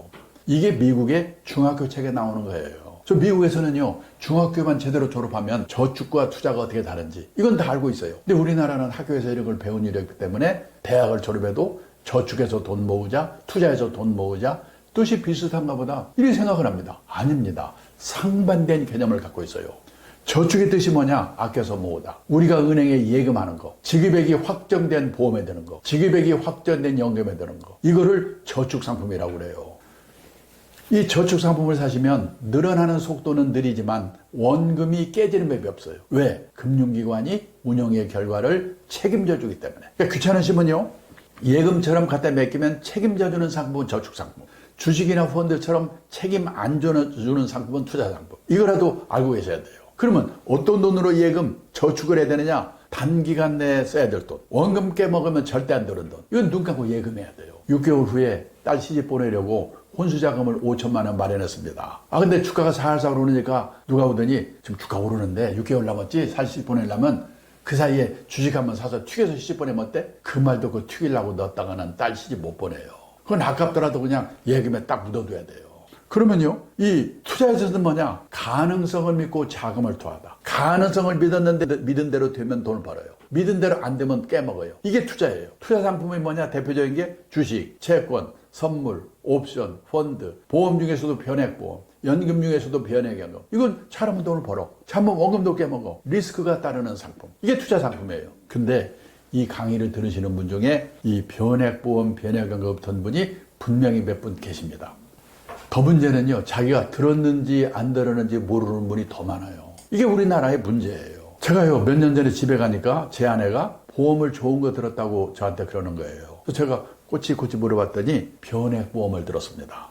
변액보험, 변액연금은요, 연금보험인데 그 앞에 변액이 붙어 있으면 들어가 보면 펀드예요. 늘었다 줄었다 늘었다 줄었다. 그래서요, 변액보험, 변액연금 가입할 때는 꼭 어디 가서 사는가가 문제가 아니고 어느 보험사에 사는 게 문제가 아니고 그 보험자산, 연금자산을 운용하는 회사가 어딘가, 보험회사가 직접 하는가, 전문 운용회사에 맡겨서 하는가, 과거 성적이 좋았는가, 실력 있는 회사가 운용하고 있는가, 이거 확인하고 사셔야 돼요. 제가 제 아내한테 물어봤어요. 당신 그거 확인해 봤어? 무슨 말인지를 몰라요. 그러면 당신한테 판 보험회사 직원한테 물어보라 그랬더니 그 사람도 모른대요. 본사에 알아서 알려준대요. 이게 지금 우리나라의 문제입니다. 그래서요, 투자 상품은 원금을 깨먹을 수가 있으니까 어떤 돈으로 투자를 해야 되느냐? 단기간 내에 써야 될 돈은 따로 마련되어 있고, 그러니까 빈대서 하지 말라는 거거든요. 시장에 장기간 묻어둘 각오가 되어 있고, 장기 투자라는 얘기거든요. 그 다음에 비상사태가 오더라도 놀래지 않고 참고 기다리겠다는 각오가 되어 있는 돈. 지난 몇 년 동학개미에 딱 반대로 하라는 거예요. 근데 그렇게 하고 있습니까? 제가요, 자본시장연구원에서 발표한 자료를 보고 깜짝 놀랐는데요. 우리나라 20대 남성 주식 투자자가 연간 주식 매매 회전율이 6,800%래요. 회전율이 뭐냐? 1년에 몇 번을 샀다 팔았다 하는가? 한 번 샀다 팔면요, 회전율이 100%예요. 세계적인 보수적인 자산운용사의 연평균 회전율이 몇 %를 아십니까? 30 내지 40%예요. 그러니까 2년이나 3년에 한 번씩 사고 팔고 하는 거예요. 근데 우리나라는 6,800%라는 것은 1년에 68번을 샀다 팔았다 한다는 거예요. 거의 일주일에 2번씩. 그러면요, 꿈에도 나타나요. 이러다가도 그 생각해요. 회사 잘려요. 직장인들은 회사에서 하는 일이 얼마나 엄청난 금융자산인가를 꼭 인식하셔야 됩니다. 회사에서 하는 일은요, 월급 나오죠, 보너스 나오죠, 퇴직금 나오죠. 직장인은 일에서 성공해야 돼요. 가장 큰 투자 엔진은 자신의 직업이다. 근데 68번을 세탁받았다고 하게 되면은 일에서 도태됩니다, 우선. 그리고요, 어쩌다 한 번은 마칠 수가 있지만은 1년에 68번을 계속 마칠 수가 없는 거예요. 근데 이 일을 지금 우리 애들이 하고 있다는 거예요. 그게 문제를 깨달아야 되는 거예요. 그래서요, 우선 이 주식 투자에 성공하기 위해서는 어떻게 해야 되냐? 예측을 잘해야 된다. 온갖 유튜브가 날만 새면 오릅니까? 떨어집니까? 뭐 사야 됩니까? 그러고 있잖아요. 근데 노력은 하지만 단기 예측은 불가능하다고 생각하고 해야 된다는 거예요. 제가 이름을 말씀드리면 다 아실 만한 분인데요. 펀드 매니저로 30년 날린 사람이거든요. 그분이 언젠가 저한테 고백했어요. 누가 자기한테 와서 금년가을 주가가 어떻게 되냐? 단기 예측을 물어보면 30년 일을 했는데도 특히 신문기자가 와서 물어보면 미치겠대요. 모르니까. 그 사람도 모르는 걸 보통 사람이 어떻게 알아요? 그러면요, 예측이 아니라면 공부를 하라면서, 투자에 관한 공부를 하면서 뭔 공부를 하는 거야? 자산관리의 기본 원칙을 공부하라는 거예요. 기본 원칙. 그리고 전문가를 활용하는 법. 이 사람이 전문가냐 아니 식별하는 법. 이거를 공부하라는 거예요. 한마디로 말씀드리면 처음에는 누가 전문가인지 모르니까 소개를 받아야 되겠죠? 소개서를 받아가지고 신뢰할 수 있는 사람을 만나야 돼요. 금융 전문가라는 사람 중에 지장사하는 사람 많거든요. 그런 사람 만나면 안 돼요. 전문가를 알아야 돼요. 그리고 그 사람이 신뢰할 수 있는 사람인가를 식별할 수 있어야 돼요. 전문가가도 실력 있는가도 식별해야 되고 그 공부를 하라는 거예요. 그리고 또 뭐냐? 투자에는 리스크가 따른다. 그 리스크라고 하는 말에 대해서 이해를 제대로 하셔야 됩니다. 근데 지금 우리나라는 리스크를 위험이라고 번역하거든요. 십몇 년 전만 해도 우리나라 어머니들이 세계에서 깡이 제일 좋았어요. 그때는요, 이 아줌마들이 이렇게 무모해서 어떻게 해요? 겁이 날 정도로 그냥 왕창 주식을 사고 그랬거든요. 또 집을 사고 막 그랬거든요. 그 지난 십몇 년 동안에 우리나라 어머니들이 주식 사서 깨먹어, 펀드 사서 깨먹어, 아들 취직했는데 잘려, 딸 시집 갔는데 고약한 놈 만나. 지금 우리나라 어머니들 눈에 보이는 거는요, 위험밖에 안 보여요. 입에 위험을 달고 다녀요. 위험한 놈 만나지 마라. 딸한테 하는 얘기입니다. 근데 남자를 안 만나고 어떻게 결혼을 합니까? 근데 위험한 놈 만나지 말래요. 그다음에 위험한 회사 들어가지 마라. 공무원 되고 선생 되라고 난리잖아요. 위험한 상품 사지 마라. 지금 우리나라 어머니들이 자기도 모르는 사이에 자기 애들을 쪼다 만들고 있어요. 이게 문제예요. 저는요, 리스크를 위험이라고 번역하면 안 된다고 봐요. 언론에도 그렇게 번역해요. 왜? 위험의 정확한 영어? 중학교 때 배웠죠? 데인저. 홍수 나서 죽을 위험, 폭탄 터져 죽을 위험. 이게 위험이에요. 그러면 리스크의 정확한 번역은 뭐냐? 불확실성. 잘 될 수도 있고 잘못될 수 있는 거. 근데 잘못되는 것만 번역하면 절반만 번역한 거거든요. 그리고요, 얼마 전까지만 해도 소위 말하는 안전빵이라는 게 있었어요. 은행에 갔다가 예금만 해도 책임져 주면서 금리를 10% 넘게 줄 때가 있었죠. 몇 가지 직업만 선택하면 평생 보장이 됐죠. 근데 앞으로는요, 결혼을 하는데도, 직업을 선택하는데도, 자산을 운용하는데도 이 불확실성, 리스크를 안지 않고는 풍요로운 인생을 살 수 없는 세상이 오고 있거든요. 공무원이 안전하다고요? 해외 사례를 보니까 안 그래요. 국민들이 화가 나잖아요. 그러면 행정개혁 압력이 들어옵니다. 그러면 민간기업에서 독사처럼 구조조정하던 전무가 불러가지고 행정개혁위원장을 시켜요. 그 사람이 칼 휘둘러요. 선생님이 안전하다고요? 애들이 없는데 어떻게 선생님을 합니까? 작년인가요? 서울교대 졸업생이 300 몇십 명이었는데 1차 발령받은 게 112명이나 도는 거예요. 애들이 없으니까 안전한 게 없어요. 그런데 제가 놀란 게 뭐냐면 리스크의 라틴어의 어원이 어디서 나왔냐? 용기를 갖고 도전하다. 용기를 갖고 도전하다는 데서 리스크가 나왔다는 거예요. 저는요, 지금 이 시점에서 우리나라의 제일 시급한 게 뭐냐? 우리 애들도 용기를 갖고 리스크에 도전하되 관리할 수 있는 지혜를 배워야 우리한테 희망이 있다. 근데 어머니들은 가지마, 근처도 가지마. 애들을 바보 만들고 있잖아요. 자, 그러면요, 리스크를 관리하는 지혜를 배우라고 가르쳐 줘야지. 인생에 여러 가지 리스크가 있는데 인생 경험을 하고 책도 읽고, 그래서요, 그 리스크를 관리하는 지혜를 배워야 돼요. 오늘은요, 주식 투자에 따르는 리스크만 간단히 말씀을 드리겠습니다. 주식 투자에는 두 가지 리스크가 있어요. 첫째가 뭐냐? 마켓 리스크, 시장 리스크라고 그래요. 내가 아무리 좋은 우량 주식을 갖고 있다고 하더라도 9.11 테러, 우크라이나, 그다음에 코로나 이런 사태로 갑자기 급락할 때 그거 미리 아셨습니까? 제가요, 52년 동안 이 업계에 일을 하면서 가끔 불측의 사태가 나타나요. 지나고 보니까 그런 사태가 언제 나타날지, 언제 끝날지 지나고 보니까 모르는 거예요. 근데 내가 갖고 있는 주식이 우량 주식이라는 확신만 있다면 6개월 후가 될지 1년 후가 될지 2년 후가 될지는 모르지만 그 상황이 지나가면 다시 오를 수 있다. 그때까지 기다릴 수밖에 없다. 그래서 장기 투자를 하라는 거거든요. 근데 제가 어디 가서 장기 투자 이야기만 하면 많은 분들이 짜증내요. 바빠 죽겠는데 올라요 떨어져요. 그 얘기만 하세요. 딴 거 빼고. 그건 모른다니까요. 그리고요.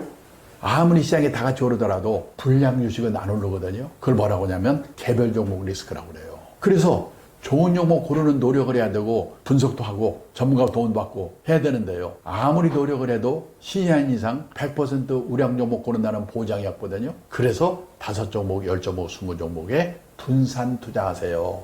이렇게 얘기를 하는 거예요. 근데 분산에는요 3가지가 있어요. 첫째가 종목 분산입니다. 예를 들어서요 석유 주식하고 항공 주식을 같이 사요. 그러면요 석유값이 오르면 항공기 운항 비용이 비싸지니까 항공주의 주가는 떨어져요. 근데 석유주는 올라요. 그래서 5종목, 10종목, 20종목에 분산 투자하세요. 그 평균 수익률을 높이는 노력을 해야 되는 거예요. 그리고 또 하나는요. 적금 붙듯이 이번 달에도 50만 원, 다음 달에 50만 원 이렇게 시간을 나누어서 투자하는 거를 뭐라고 하냐면 적립식 투자, 시간 분산 투자라고 그래요.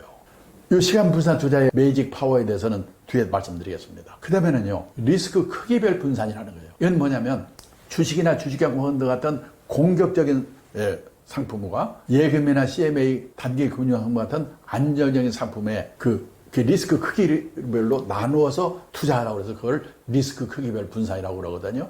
구체적인 예를 말씀드리겠습니다. 그러기 위해서는요, 우선 금융자산은 부동산에서 말씀드렸는데 부동산과 금융자산이 반반 정도로 하도록 노력하라고 그랬죠. 그럼 금융자산은요, 어떻게 해야 되냐? 3개의 주머니에 나누어서 관리를 해야 돼요. 그 3개의 주머니가 뭐냐면 첫째가 뭐냐면 생계형 주머니입니다. 이거는 몇 개월 이내 쓸 돈, 먹고 사는데 쓰는 돈, 애들 학자금 이런 돈은 생계형 주머니에 넣는 거예요. 그런 통장을 만들라는 뜻이에요. 한마디로 말하면. 그리고 이거는요 언제든지 수시로 넣었다 뺐다 하고 원금 깨먹으면 안 되니까 원금이 보장되는 예금과 같은 저축 상품에 넣어놔야 돼요. 그래서 생계형 주머니는 이퀄 저축 주머니예요. 저축 주머니. 그리고 어느 집이나 이 주머니는 있어야 돼요. 다 있어요. 또 현재 이게 첫째 주머니고요. 제일 오른쪽에 노후 대비로 노후 자금 마련하기 위해서 마련할 주머니입니다. 자산 형성 주머니라고 그래요. 이거는 투자 상품을 활용해야 돼요. 원칙을 장기 투자, 분산 투자 원칙을 지켜가면서. 그래서 조곤조곤 모아가는 가장 대표적인 게 퇴직연금입니다. 퇴직연금은요, 특히 퇴직연금 중에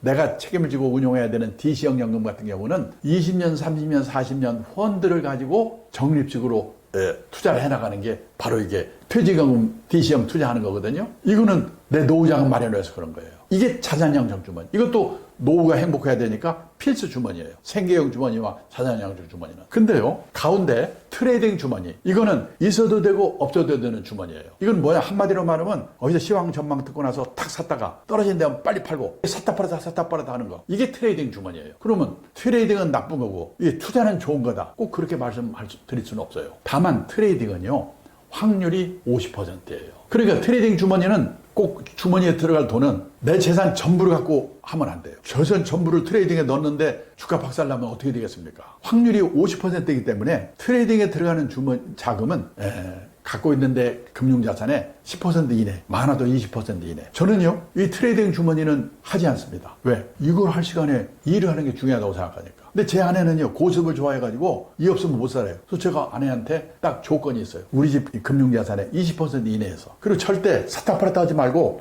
이 떨어지더라도 기다릴 수 있는 거. 그걸로 하라고 제가 얘기를 해요. 근데요, 우리나라 대부분의 투자자들은 자산 형성 주머니를 갖고 있는 사람이 소수에 불과해요. 다 뭐냐? 생계형 주머니와 트레이딩 주머니만 갖고 있어요. 그래서요, 평소에는 생계형 주머니에 돈을 다 넣어놓고 있습니다. 예금 통장에. 그래가지고 주가가 오르고 누가 주식에서 돈 벌었다고 그러면 참다 한번 해볼까? 하고 생계형 주머니에 돈 꺼내가지고 트레이딩 주머니로 갖다 넣습니다. 근데 아까 말씀드렸죠. 대개 65%가 이때 갔다고. 그래서 이제 깨먹고 나서는 앞으로 내가 주식을 사면 성을 간다. 다시 빼가지고 생계형 주머니로 들어와요. 옮겨놔요. 근데 또 1년, 2년 지나니까 또 살살 오르니까 저 집 돈 벌었네? 다시 또 빼가지고 넣고요. 우리나라 투자가의 문제는 생계형 주머니와 트레이딩 주머니를 왔다 갔다 하는 게 문제다. 그러니까 트레이딩 주머니는 나쁜 게 아니고 하되 오락하는 기분으로 하라고 그래서 오락용 주머니라고 그래요. 선진국 미국 같은 경우에는요, 젊은 직장인들은 트레이딩 주머니 잘 안 해요. 바쁘니까. 오히려 퇴직한 분들이 갖고 있는 돈의 10%나 20% 이내에서 퇴직하고 일도 없으니까 누구 좋은 정보 들어서 딱 삽니다. 돈 법니다. 그럼 폼나겠어요. 박살났다. 에이, 오락회사가 됐지. 잊어버릴 범인의 사라고 그래서 오락용 주머니라고 하는 거예요. 그리고 젊을 때 해야 될 것은 자산양성 주머니를 잘 운용해가지고 노후자금을 마련해야 돼요. 그 다음에요, 퇴직연금이라고 하는 것은 그 중에서 DC형 퇴직연금. 퇴직연금은 DB형과 DC형이 있죠. DB형은 회사가 다 책임지고 해주는 거예요. 이거는 그러니까 회사가 해주니까 별로 잊어버리고 있어도 돼요. 근데 지금 절반 이상이 DC형으로 가고 앞으로 대세가 DC형이에요. 미국에는 DC형 퇴직연금을 잘 운영해서 연금 백만장자가 되고 있거든요. 우리도 앞으로 그렇게 해야 돼요. 그러면요, DC형 퇴직연금은 아까도 말씀드렸는데 펀드를 가지고 한 달에 20만 원, 30만 원씩 20년, 30년 쭉 적립 투자를 해나가는 거예요. 그래서 적립 투자가 어떤 건가를 확실히 이해를 해야 돼요. 적립 투자는 시간 분산 투자라고 그랬죠. 그리고 적립 투자의 매직 파워, 마력에 대해서 이해를 제대로 해야 돼요. 어떤 분이요? 펀드로 한 달에 10만 원씩, 1년에 120만 원, 10년 동안 1200만 원을 투자를 했습니다. 근데 시작할 때 펀드 가격이 10,000원이었어요. 근데 그때부터 계속 떨어지는 거예요, 이게. 그래서 2,000원까지 떨어졌어요. 그러면 대부분 사람들이 도중에 다 포기하고 간둬버려요. 근데 그 펀드를 운영하는 회사가 실력 있는 운영회사다. 다만 주의 형편 때문에 그렇다. 그런 확신이 있으면 참고 눈이 오나 비가 오나 투자할 수 있어야 돼요. 그래서 2,000원까지 떨어지더니 다시 반등을 시작해서 또 5년 후에 10,000원이 됐어요. 그 사이에 원금은 1년에 120만 원, 10년이면 1,200만 원에 들어갔어요. 근데 어느 달에는 10,000원에 사고, 어느 달에는 3,000원에 사고, 어느 달에는 8,000원에 사고, 어느 달에는 6,000원에 사고, 산 가격이 각각 달라요. 이 가격이 변동하니까. 10년 후에 원본 1,200만 원이 각각 펀드를 평가를 해보니까 평가액이 얼마나 되겠습니까? 물어봤더니요. 10,000원이 10,000원 됐으니까 1,200만 원이겠죠. 원금 근처에. 근데 놀랍게도요, 2,410만 원이에요. 2배가 됐어요. 왜? 펀드 가격은 10,000원에서 10,000원 됐는데, 왜? 예를 들어서 2,000원이나 3,000원이나 5,000원이나 이때 살 때는요, 10,000원일 때는 한 주밖에 못 사는데 2,000원이면 5주를 사거든요. 그러면 그때부터 약간만 올라가도요, 회복력이 무지개 빠른 거예요. 5주니까. 그래서요, 10년 후에 2,410만 원이 된 거예요. 이거를 이해를 하고 우량 펀드를 골라서 그 확신만 있으면 비가 오나 눈이 오나 계속 가는 거, 이게 중요해요. 재산 상태가 이 포트폴리오를 짜는데 영향을 줍니다. 그 다음에 가족 상황. 예를 들어서요, 6개월에 시집 보낼 딸이 있다? 혼수가면 5천만 원이 필요하다? 그 돈은 예금해야 되거든요.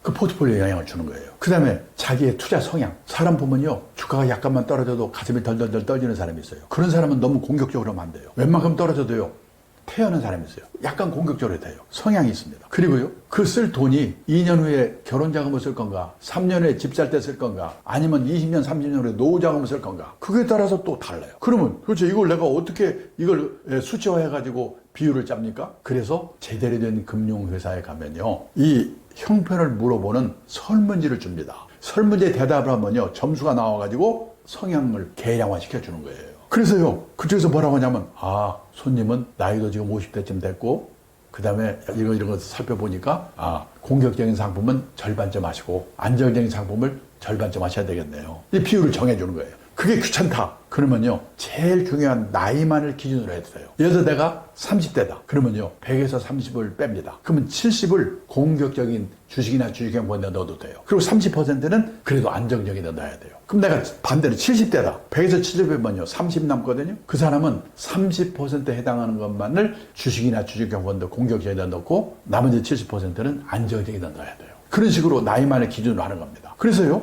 갖고 있는 돈을 그 비율로 나눠가 펀드를 사서 넣습니다. 어떤 사람이 나이가 50대예요. 나이를 기준으로 해가지고 주식형 펀드에 50, 채권형 펀드하고 CM에 합쳐서 50 이렇게 했어요. 그러면요, 나눠서 투자를 해놓고 그냥 그대로 놔두면 돈 버는 게 아닙니다. 정기적으로 점검을 해야 돼요. 정기적으로 얼마 만에? 저 같은 경우는 6개월에 한 번씩 하고 있어요. 어떤 사람은 3개월에 한 번씩, 어떤 사람은 1년에 한 번씩 합니다. 저는 6개월에 한 번씩 하는 게 우리나라의 형편은 맞지 않을까. 내가 1억이 있습니다. 5천만 원은 주식형 펀드, 4천만 원은 채권형 펀드, 1,000만 원은 이 CMA 예금 사놓고 6개월 동안은요, 쳐다보지도 말고 열심히 일만 해요.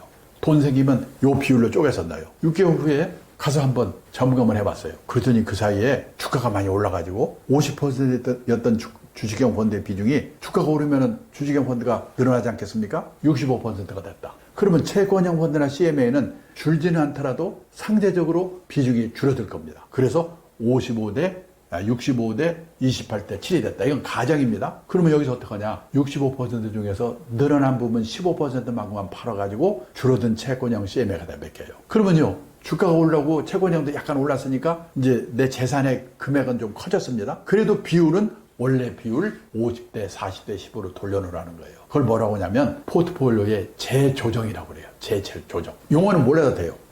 우리 고스톱 2번만 하면 금방 외우죠? 도망갔다 넣으면 금방 알아요. 걱정할 필요 없습니다. 원래 위치로 바꿔놓으라는 거예요. 왜? 주가가 너무 올라서 이제부터 떨어질 것 같아서 물론 떨어질 수도 있어요. 근데 꼭 떨어지지 않아요. 계속 오를 수도 있어요. 그러면요, 판 사람은 기분이 나쁘죠. 저도 제 아내하고 많이 싸웠어요. 제가 주식형 펀드 비중이 늘어났으니까 늘어난 것만 팔아야 돼. 팔았어요. 계속 올라요. 제 아내가 저한테 뭐라고 하는 줄 아십니까? 당신 같은 사람이 투자사 사장을 하니까 그놈 회사가 안 되지. 왜 팔았냐? 나이가 50대인 나에게는 65%라는 주식형도의 비중은 너무나 공격적인 비중이야. 그러니까 내 나이에 맞게 15%를 줄인 거야. 이거 줄이고 나서 떨어지더라도 원망하면 안 돼요. 나한테 맞춘 거니까, 형편에. 또 6개월이 됐습니다. 이번에는 주가가 많이 떨어져서요. 40%로 줄어들었어요. 그러면요, 여기서는 채권형 CMA 늘어난 부분만큼만 팔아서 다시 또 50으로 돌려놔요. 왜? 주가가 많이 떨어졌으니까 오를 것 같아서? 아니에요. 그래도 계속 떨어질 수도 있어요. 근데 왜 팔았지? 나이 50대인 나에게 공격적인 비중이 40%라는 거는 너무나 보수적인 비율이야. 나한테 맞는 비율로 늘려놓은 거야. 그러니까 떨어지더라도 원망하면 안 돼요. 그런 식으로 갑니다. 가다가요, 이제 자기 형편이 바뀔 때가 있어요. 나이를 먹습니다. 퇴직을 합니다. 내가 50대였는데 나이를 먹어서 60 환갑이 넘었어요. 그리고 회사에 퇴직했어요. 그러면요, 내 형편이 바뀐 거예요. 그러면 기본적인 배분 비율을 50대 40대 10을 바꿔야 돼요. 공격적인 비율 50을 10% 줄여. 내가 환갑 넘었고 나이도 먹었으니까. 대신 채권형 CMA를 올려. 그래서 40대 50대 10. 이게 이제부터 기본 비율이 되는 거예요. 이렇게 기준 비율을 바꾸는 거를 포트폴리오에 재배분이라고 하거든요. 이건 뭐 용어 몰라도 돼요. 이렇게 해요. 그리고 이제부터는 이 비율대로 가고, 그러다가 70이 됐다? 100에서 70 빼면 30 남거든요. 공격형 주식은 70대는 30만 하고 나머지를 채권형이나 CMA로 이런 식으로 분산 투자라는 거예요. 그 다음에요, 그래도 금융자산을 사서 여기다 넣어야 됩니다. 금융자산을 사서 넣을 때 누구의 도움을 받느냐? 전문가의 도움을 받아야 되죠. 어떤 분은 은행에 있는 분입니다. 어떤 분은 증권회사, 어떤 분은 보험회사에 있는 분입니다. 그 사람을 찾아가서 나 이제 그 상품을 사서 넣어야 되겠는데 뭘 살까요? 그러면요, 그 사람이 기다렸다는 듯이 그래요? 이거 사세요. 그러면요, 조심해야 돼요. 그 사람은 두 가지일 가능성이 커요. 첫째, 그 회사가 캠페인하는 상품을 목표 달성해야 되니까 내 형편하고 상관하지 않고 이거 사세요, 그럴 수가 있어요. 또 하나는요, 그 금융회사에 근무하는 사람들은 가능하면 수수료가 비싼 걸 팔고 싶어 하거든요. 수수료 비싼 거 핑계만 있으면 팔라고 그래요. 그러니까 내 말이 떨어지자마자 그렇게 말하는 사람은 그럴 가능성이 크니까 신뢰할 수 있는 사람인가를 좀 생각해 봐야 돼요. 그럼 그 사람이 어떻게 해야 되느냐? 사모님은 그동안 이런 상품 갖고 계셨네요. 이 돈은 언제 쓰실 거죠? 어디다 넣어야 될까? 그래서 그럼 이거 사세요. 그렇게 말하는 사람이 신뢰할 수 있는 사람이에요. 그럼 그 사람이 상품을 골라줬습니다. 그러면요, 그냥 덥석 사지 마시고 여기 있는 6가지를 물어보고 사셔야 돼요. 그래서 나도 알고 사야 돼요. 그리고 그 사람이 대답을 못하고 버벅거리면 실력이 없는 사람이에요. 그 사람을 평가할 수 있는 거예요. 첫째, 물어볼 게 뭐냐? 이 상품이 책임져주는 저축 상품이에요. 주식이나 펀드처럼 잘하면 돈을 벌고 잘 버는 원금 어떻게 먹는 리스크가 따르는 투자 상품이에요. 알고 사셔야 돼요. 왜?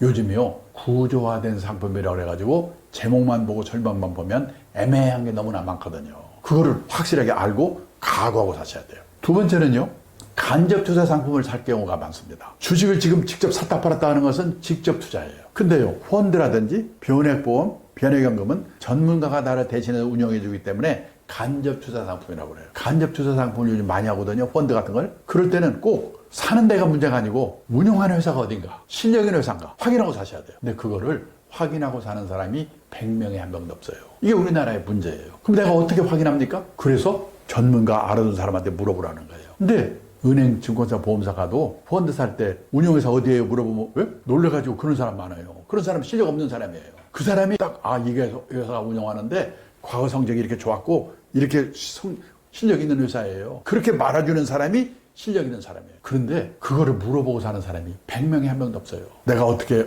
물어보냐? 전문가한테 확인하라고 그랬죠. 근데 제가 어디 가서 강의가 끝나면 어떤 분이 저한테 오셔가지고 저 펀드 사서 깨먹었는데 어떻게 해야 돼요? 저 물어봅니다. 어느 회사가 운영한 펀드인데요? 그래야 제가 대책을 얘기해 주죠. 근데요, 아직까지 운용회사 이름을 알고 대답하는 분을 본 일이 없어요. 운용회사. 세 번째, 단서조항. 금융상품에는 단서조항이 있는 상품이 많아요. 단서조항이 나쁜 게 아니고 알고 하셔야 돼요. 그 보험상품에 단서조항이 많은데요. 예를 들어서 몇 년 이상 장기로 가입하면 이러이런 조음이 있다든지. 그 다음에 작년에 ELS라고 홍콩 H주식 ELS라는 상품이 있었잖아요. 1년 내내 난리 났었죠. 그건 뭐냐면 홍콩 H주식의 주가가 3년 이내에 어떤 거는 40% 이상만 떨어지지 않으면, 어떤 거는 50% 이상만 떨어지지 않으면 원금이 보장됩니다. 이 원금이 보장된다는 말은 크게 하는데 이 앞에 말은 잘 안 해주거나 조그맣게 얘기해가지고 원금 보장하는 상품이라고 착각하고 사는 사람이 많아요. 그러면 안 돼요. 그 단서 조항을 잘 알고 계셔야 돼요. 네 번째, 적합성. 어떤 사람한테는 참 좋은 상품인데 나한테는 맞지 않은 상품이 있어요. 직장인이 컴퓨터 앞에 앉아가지고 선물 옵션 사타 팔았다, 주식 사타 팔았다, 빨리 말려야 돼요. 그 사람은 회사 잘리려고 작정한 사람이에요. 제가 옛날에 사장을 할 때 사무실을 가끔 돕니다. 그럼 제가 지나가는 순간에 PC, 컴퓨터를 팍 끄는 친구가 있어요. 왜 그랬을까? 야한 사진 보고 있었거나 아니면 주식하는 친구, 사타 팔았다는 친구. 그런 친구 중에 진급 빨리 되는 친구를 못 봤어요. 그 주식은 해야 됩니다. 하더라도 일주일에 한 번이나 보고 느긋하게 해야 돼요. 왜? 직장인은 직업에서 성공해야 되니까. 가장 큰 투자 엔진은 자신의 직업이다. 그 시간에 일을 해야죠. 다섯 번째, 세금. 옛날에는 세금은요, 부자들만 생각하면 됐거든요. 근데 앞으로는 서민들도 절세 상품을 잘 활용해야 돼요. 정부가 국민들의 노후를 책임질 수 없으니까 노후 준비하시라고 절세 상품 많이 내놓고 있거든요. IRP, 개인형 퇴직연금, ISE, 종합자산관리계좌, 그 다음에 개인연금. 지금요, 세금 혜택 많은 것만큼 수익률 내기가 힘들어요. 금리도 낮으니까. 그걸 가능한 잘 활용해야 돼요. 또 세금 혜택 받는다고 내년에 쓸 돈 갖다 확 집어넣으면요, 내년에 해약할 때 다 토해내야 돼요. 그 세금 문제를 공부 좀 하셔야 돼요. 마지막으로 수수료. 펀드 사시면서 보험 가입하시면서 수수료가 얼마나 되는가? 이거 물어보고 사는 사람 100명에 한 명도 없어요. 근데 선진국의 투자가들은 펀드 살 때, 보험 가입할 때 제일 먼저 물어보는 게 수수료예요. 왜? 0.5% 차이만 나도 5년, 10년 가면 큰 차이를 내거든요. 여기 있는 6가지를 꼭 확인하고 사시라. 그 전문가가 버벅거리면 그 사람은 실력이 없는 사람이다. 확인하고 사시는 거를 마지막으로 말씀드리면서 금융자산 관리에 대해서는 여기서 끝내도록 하겠습니다. 감사합니다. 안녕하십니까, 강창입니다. 지난 시간까지는 노후 대비 자산관리 중에서 인적자산관리, 그 다음에 부동산관리, 금융자산관리에 대해서 말씀을 드렸습니다. 이번 시간에는 노후를 결정하는 중요한 요소의 하나, 자녀 리스크에 대해서 말씀을 좀 드려볼까 합니다. 우리가 이제 과소비 그러는데요. 사실 중남미, 이태리 이런 나라 비교하면 우리나라처럼 근검 전략하는 나라도 없습니다. 그런데 자식한테 들어가는 돈은 세계에서 우리가 1등이거든요. 작년에 미국 CNN 방송에서 주요국의 애들 0세에서 18세까지 자녀 양육비로 들어가는 돈의 합계를 GDP 합계로 나눠봤더니요, 비율이 1등인 나라가 한국, 2등이 중국, 3등이 이태리랍니다. 우리가 소득 대비 세계에서 자식한테 가장 돈을 많이 퍼붓는 나라거든요. 그런데 놀란 게 작년 6월만 현재 언론에서 보셨겠지만은요, 우리나라 2030 애들 중에서 그냥 쉬는 애들, 저는 쉬면 쉬었지 그냥 쉬는 게 뭔가 했더니 일도 없고 찾아볼 생각도 안 하는 애들을 그냥 쉬는 애들이라고 한답니다. 그냥 쉬는 애들이 68만 명. 성인 전체로 보면요, 성인이 돼가지고 생활비를 부모한테 의존하는 캥거루가 313만 명이라는 겁니다. 그런데요, 캥거루가 이 말을 들으면 열받는데요. 왜? 캥거루는 짐승인데도 지 새끼를 낳아서 딱 1년 보호하고 쫓아버린다거든요. 근데 사람은 끝이 없잖아요. 일본에서는요, 캥거루를 또 뭐라고 부르냐, 패러사이트 싱글이라고 부르는데, 이 패러사이트라는 단어가요, 생물 선생님이 하는 어려운 단어인데 봉준호 감독 때문에 유명해졌죠.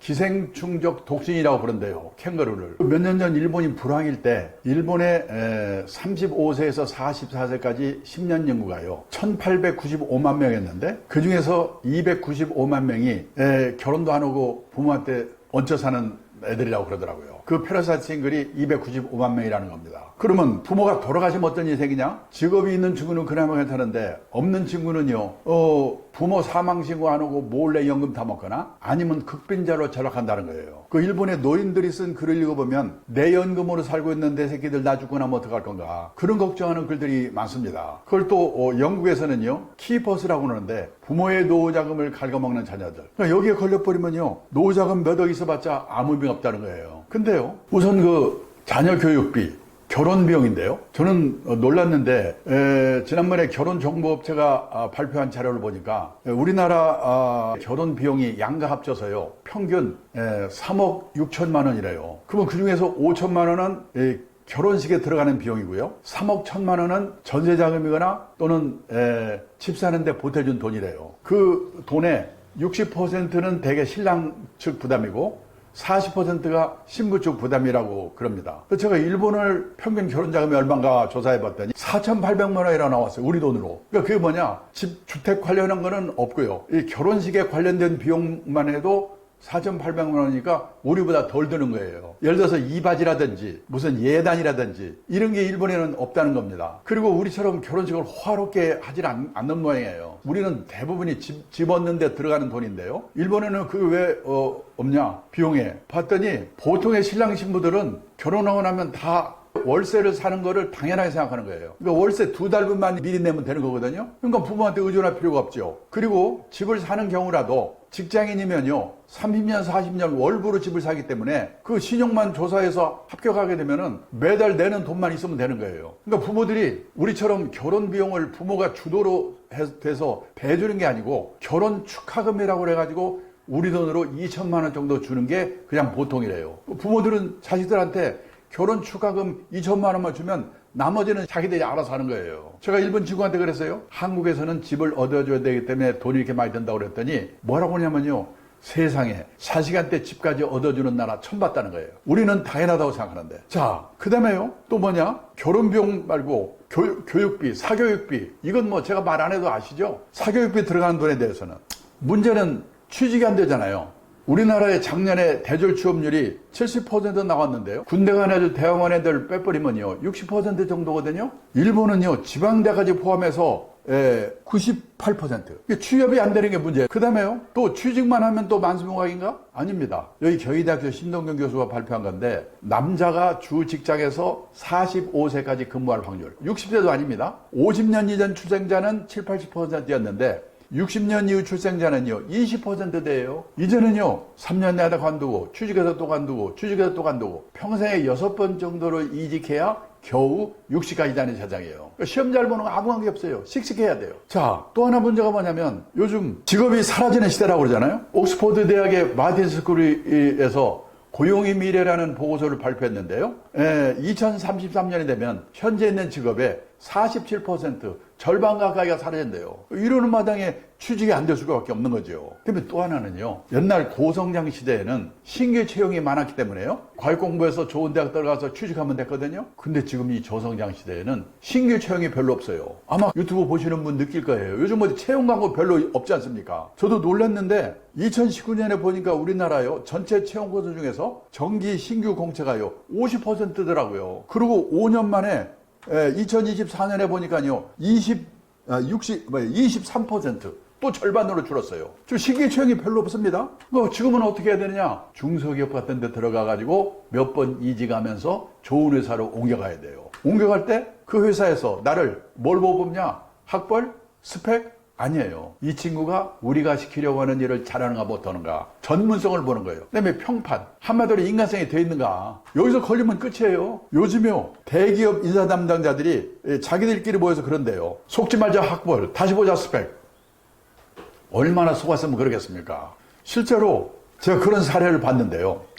제가 옛날에 모시고 있던 상관 사장님 하신 분인데 이분은 서울 상대 나오고 아주 훌륭한 분이었거든요. 근데 그 당시에 뭐라고 하냐면 고등학생 아드님이 노랑머리 물들이고 막 속색에서 미치겠다고 그러더라고요. 저 얼마 전에 점심 대접을 하면서 물어봤어요. 그 노랑머리 물들인 친구 지금 어떻게 하고 있어요? 그랬더니 뭐라고 하냐면요. 그때는 공부를 못해가지고 야간대학 컴퓨터공학과를 들어갔답니다. 그래서 중소기업에 들어갔는데 거기서 중소기업에서요 삼성으로 스카우트 되더래요. 또 얼마 있다가 마이크로소프트로 스카우트 돼. 요즘 거기서 활약을 하고 있는데 가끔 주말에 집에 오면요 자기가 뭐 AI니 뭐 이런 거에 대해서 자기 아들한테 물어본대요. 그러면 그 아들이 노랑머리 그 물들이던 그 친구가 다 아버지를 보면서 아빠 지금 세상이 어떻게 바뀌고 있는데 뭐 하고 있는 거예요? 그런 것도 모르고 이런다는 거예요 지금. 그러니까 과외 공부해서 외워가지고 좋은 학교 대학 들어가고 이게 문제가 아니에요. 자, 그 다음에요 예를 들어서 그렇게 과외 공부해가지고 좋은 대학에 나와서 변호사가 됐다고 가정합니다. 요즘 변호사가 어렵다네요. 왜냐? 우리나라 변호사 1번 등록이 1906년에 나왔대요. 만 번째 등록이 2006년. 변호사가 10,000명으로 늘어나는데 100년이 걸렸어요. 그때 변호사는 끝내줬죠. 귀하니까. 근데요, 또 10,000명 늘어나는데 8년, 또 10,000명 늘어나는데 5년. 지금 변호사가 34,000명 시대래요.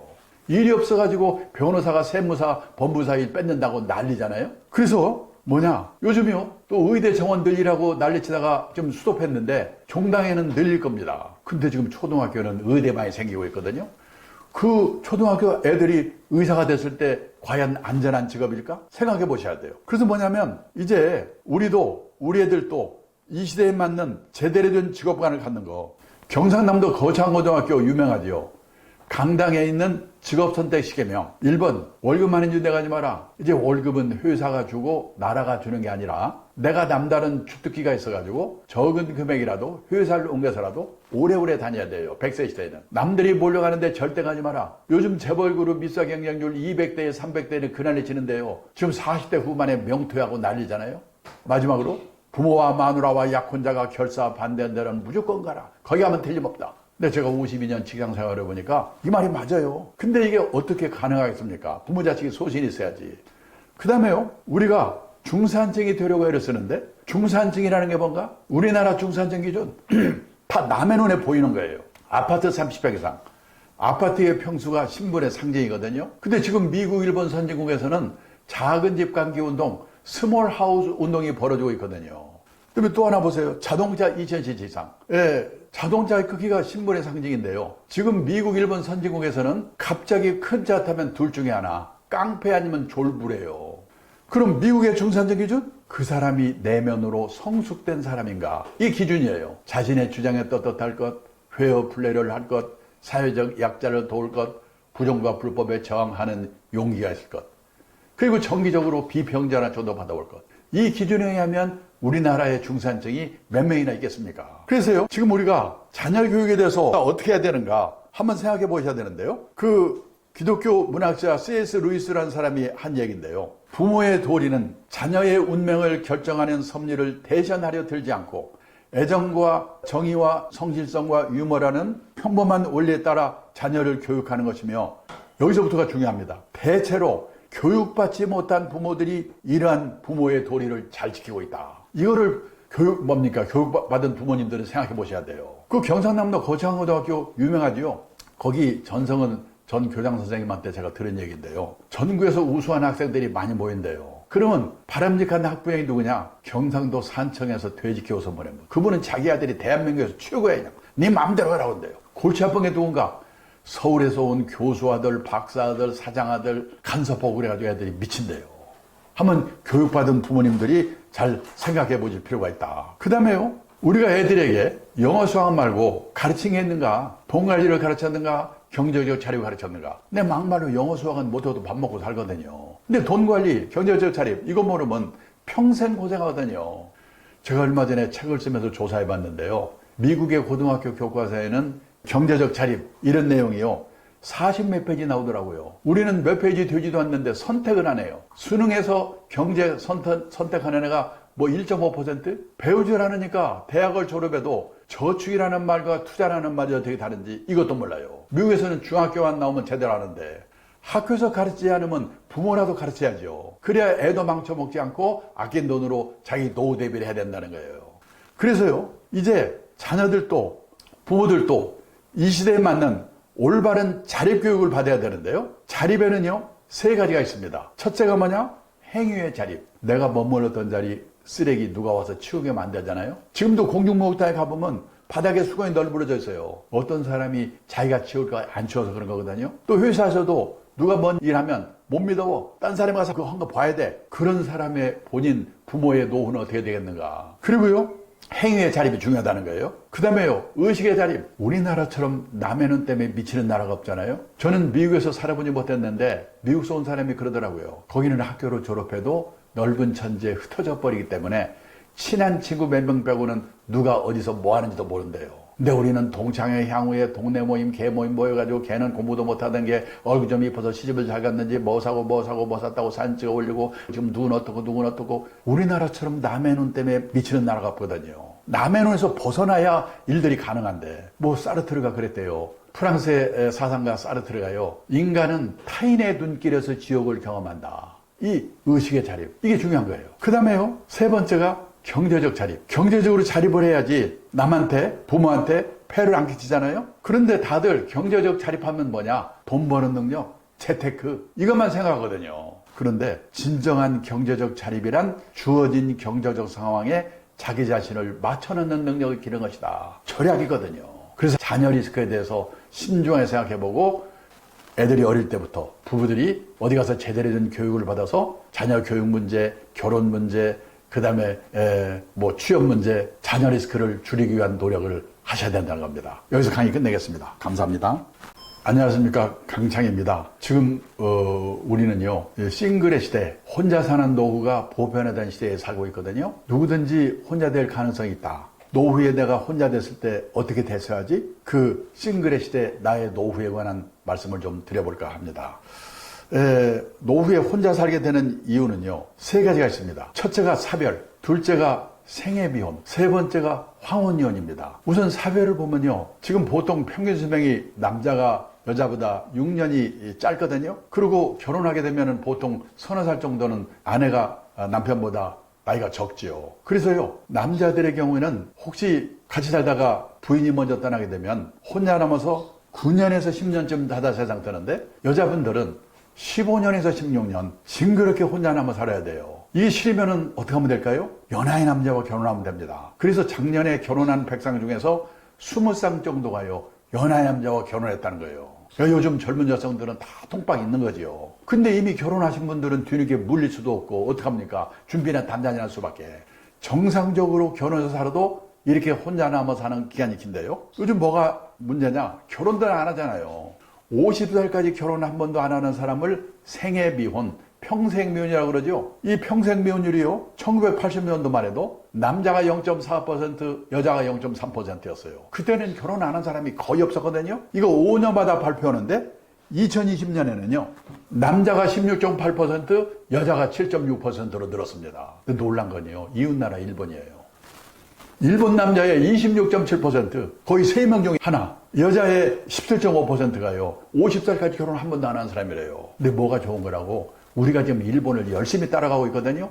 그래서요, 2035년에 되면 우리나라, 일본 다 똑같이 남자는 30%, 여자는 20%가 결혼 한 번도 안 하고 그냥 갈 거래요. 내 아들이, 내 딸이 이 안에 들어간다. 생각해 보셔야죠. 그러면 생각을 해봅니다. 옛날에 우리 세대는 왜 다들 결혼들을 했을까? 그때는 결혼을 하면요, 부모 밑에 있을 때보다 좋아질 확률이 높거든요. 한 방에 형제 우글우글 살다가 결혼하면 세 방살이라도 단둘이 삽니다. 이불도 새 거고. 그런데 요즘 젊은 친구들이 결혼해서요, 부모 밑에 있을 때보다 좋아질 확률이 거의 없거든요. 그러니까 나중에 후회하지 마시고, 이놈들이 고등학교만 졸업하면요, 무조건 내쫓아가지고 불편하게 만들어야 돼요. 안 나가려면 돈을 받든지. 뭔가 특단의 조치가 없는 한 이 싱글의 시대, 혼자 사는 노후의 시대를 막을 수가 없게 돼 있습니다. 그렇지 않으면요, 생애 미혼 늘어나는 거를 막을 수가 없게 됐어요. 그 다음에요, 요즘 중년 황혼연이 들고 있잖아요.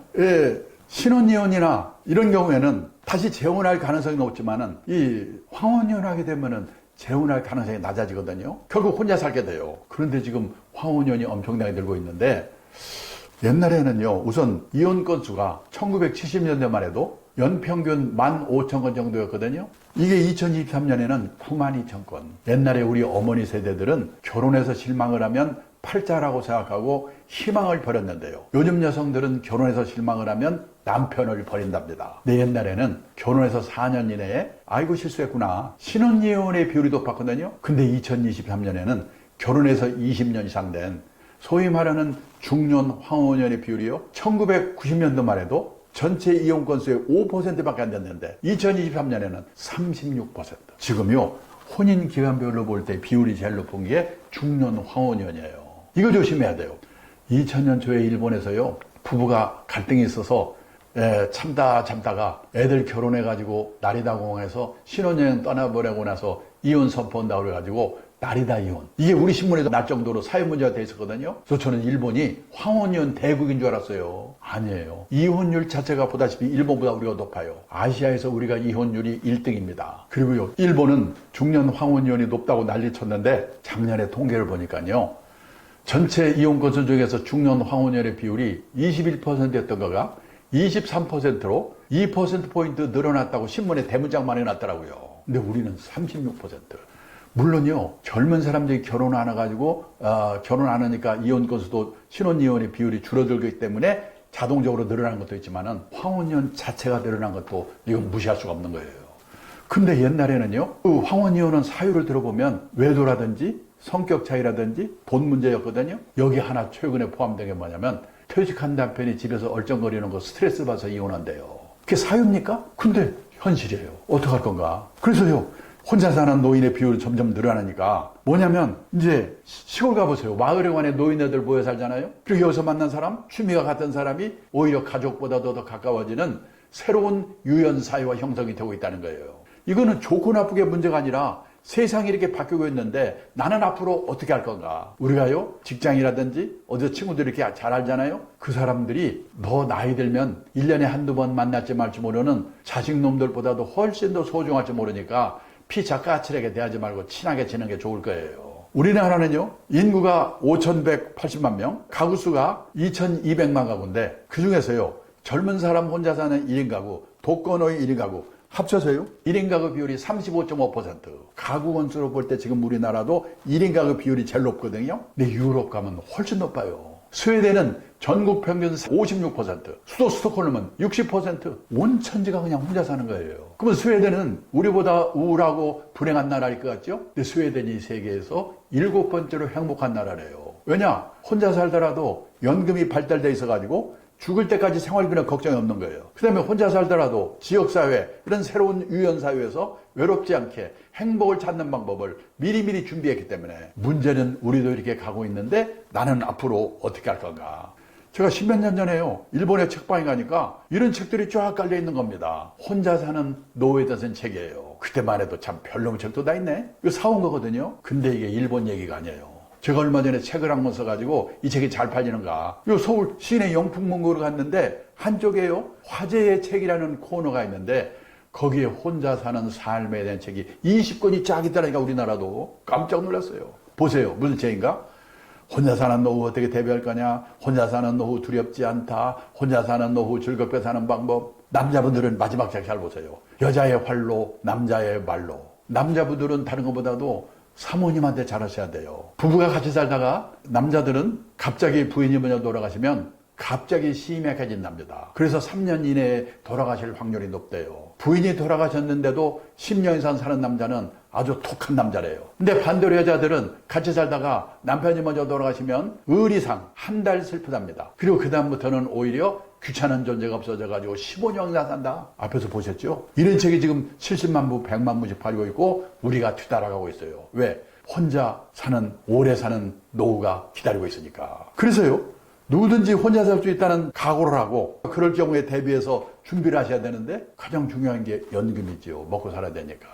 3층연금, 국민연금 1층연금, 퇴직연금 2층연금, 개인연금 3층연금, 이걸로 최소생활비 확보하는 게 가장 중요한 거예요. 그 다음에 그 준비 못했으면 주택연금이나 농지연금으로라도. 그리고요, 젊을 때 건강하던 분이 환갑 넘어서 암에 걸려 심혈관질환 깜짝깜짝 놀라요. 그래서요, 환갑 되기 전에 중대질병보험 하나 들어두는 거. 이게 바로 혼자 사는 노후에 대한 대비예요. 그리고요, 가족이 아니라도 지역사회, 이런 새로운 유연사회에서 외롭지 않게 행복을 찾는 방법을 미리미리 준비하는 거. 그리고 대부분의 가정에서 남편 중심의 노후 준비라고 했는데 남편 먼저 떠나고 혼자 남아서 10몇 년 살아야 되는 아내분을 배려한 노후 준비를 해야 된다는 거예요. 얼마 전에 변호사 한 분이 돌아가셨는데요. 옛날에는 변호사가 돌아가시고 나면 여기저기 수임료로 땅 받은 것도 그래가지고 자식들이 무지개 싸우거든요. 근데 그분은 본인 돌아가신 데 봤더니 본인 명의로 되어 있는 게 전화기 한 대밖에 없더래요. 싸울 일 없게 만드는 거예요. 그리고 세를 받아먹는 부동산이 있는데 소유권은 자식한테 줬는데요, 사용권은 마나님한테 준 거예요. 사모님 돌아가실 때까지 월세는 사모님 거야. 이런 식의 배려. 그리고요, 이 주거 형태의 합리적인 선택. 지난번 부동산에서 말씀드렸죠. 노후에 대형 고층 아파트 조심하셔야 돼요. 그 다음에요, 가족의 해체가 일어나고 있는 한편에는 가족 회복운동이 또 일어나고 있어요. 일본에서는 3대가 할아버지들 손자가 이 한 건물 또는 근처에 독립적으로 살도록 개축을 하게 되면 세제 혜택을 준대요. 그리고요, 노인이 큰 집에 혼자 살게 되면 젊은 사람들과 그룹 리빙, 공유경제. 우리도 가끔 텔레비에 보면 신림동 이런 데서요, 남남끼리 모르는 사람끼리 이렇게 모여 산다고 그러잖아요. 이런 것도 한 방법이에요. 생각하실 필요가 있다. 그 다음에요, 또 하나요. 앞으로 생각할 게 뭐냐면, 마지막으로 말씀드리고 싶은 거는요, 지금 우리나라는 아직 베이비부머 세대가 70대 후반, 70대 후반이 후기노령이거든요. 베이비붐 세대가 다 후기노령기에 들어가면은 난리가 나는 거예요. 지금 일본이 그렇습니다. 근데 우리나라는 아직은 베이비붐 세대가 전기노령기에 다 있기 때문에 실감을 못 하는 거예요. 우리도 만약 일본처럼요, 이 베이비붐 세대가 전부 후기노령기에 들어가면요, 뭐냐면, 첫째, 간병, 돌봄, 난민. 이게 지금 일본에 큰 문제가 되어 있거든요. 뭐냐면, 이 몸이 어디 불편한데요, 어디 들어갈 시설이 마땅치가 않아요. 그 다음에요, 누군가의 간병, 이 케어, 돌봄을 받아야 되는데 요원이 없어요. 지금 우리나라는요, 간병인의 40% 정도를 중국 동포가 와서 도와주고 있대요. 근데 그분들이 먹고 살만해서 안 오게 되면 우리나라는 더 난리 날 거예요. 그래서 일본은 지금 이 후기 노령에 들어간 이 불편한 노인들이 들어갈 시설이 마땅치 않고 돌봐줄 사람이 없어가지고 개호 난민, 개호 대란 이거거든요. 간병 돌봄 난민이란 뜻이에요. 앞으로 우리도 지금 상황이 기다리고 있는데 그때 가면 나는 어떡할 건가, 이런 생각들을 하시고 준비하셔야 돼요. 그 다음에요, 우리가 돈만 많으면 뭐든지 만사오케인 것 같은데 아닙니다. 제가 아는 분이 95세 된 대학 교수 하신 분이 계신데요, 6.25 때 참전하신 분이에요. 무지 건강하십니다. 대중교통으로 왔다 갔다 하시거든요. 그런데 그 나이가 되시면요, 부부 중에 한 분이 아플 가능성이 크거든요. 사모님이 이 수면장애 오셔가지고 수면제 들고 주무시다가 넘어져서요, 허리를 다치셔가지고 휠체어에서 사시는 거예요. 전일제 간병인을 쓰고 있는데요, 한 달에 400만 원. 또 따로 팁도 주고 그래야 된대요. 그 다음에요, 그분이 그 일 말고는 도와주지 않기 때문에 사모님 화장실 갈 때도 부축해야 되고, 음식물 쓰레기도 버려야 되고, 또 시장도 가끔 봐야 되고. 이분이요, 본인은 건강하니까 그렇게 일주일을 살다가 일요일 날 교회에 나와서 위로를 받고 싶은데 상대해주는 사람이 없어요. 외로워요. 이 도후에 이 외로움은 또 어떻게 해야 되는가. 그 다음에 일본에는요, 인구가 줄고 그러니까 변두리부터 가게가 없어지거든요. 노인네가 두부 한 번 살려고 1km, 2km 걸어가야 돼요. 그러니까 구매의 난민이라고 그래요. 그 다음에 얼마 전에 노인들 모임 있어서 끝나니까요, 산부인과 의사도 하시고 부자거든요. 이분은 저 길 건너 저쪽에서요, 택시 잡으려고 20분을 손들고 이러고 계세요. 이게 안 되니까 면허는 반납하고. 이동 난민, 돈 많아도 되는 게 아니에요. 앞으로도 무슨 일이 앞으로 기다리고 있을까, 이런 문제까지 생각하면서 혼자 사는 노후가 됐을 때 나는 어떻게 할 건가, 이런 준비를 지금부터 미리미리 하셔야 된다. 그래서 싱글의 시대, 혼자 사는 노후에 어떻게 대비할 것인가, 이런 내용을 말씀을 좀 드렸습니다. 이걸로 끝내겠습니다. 감사합니다.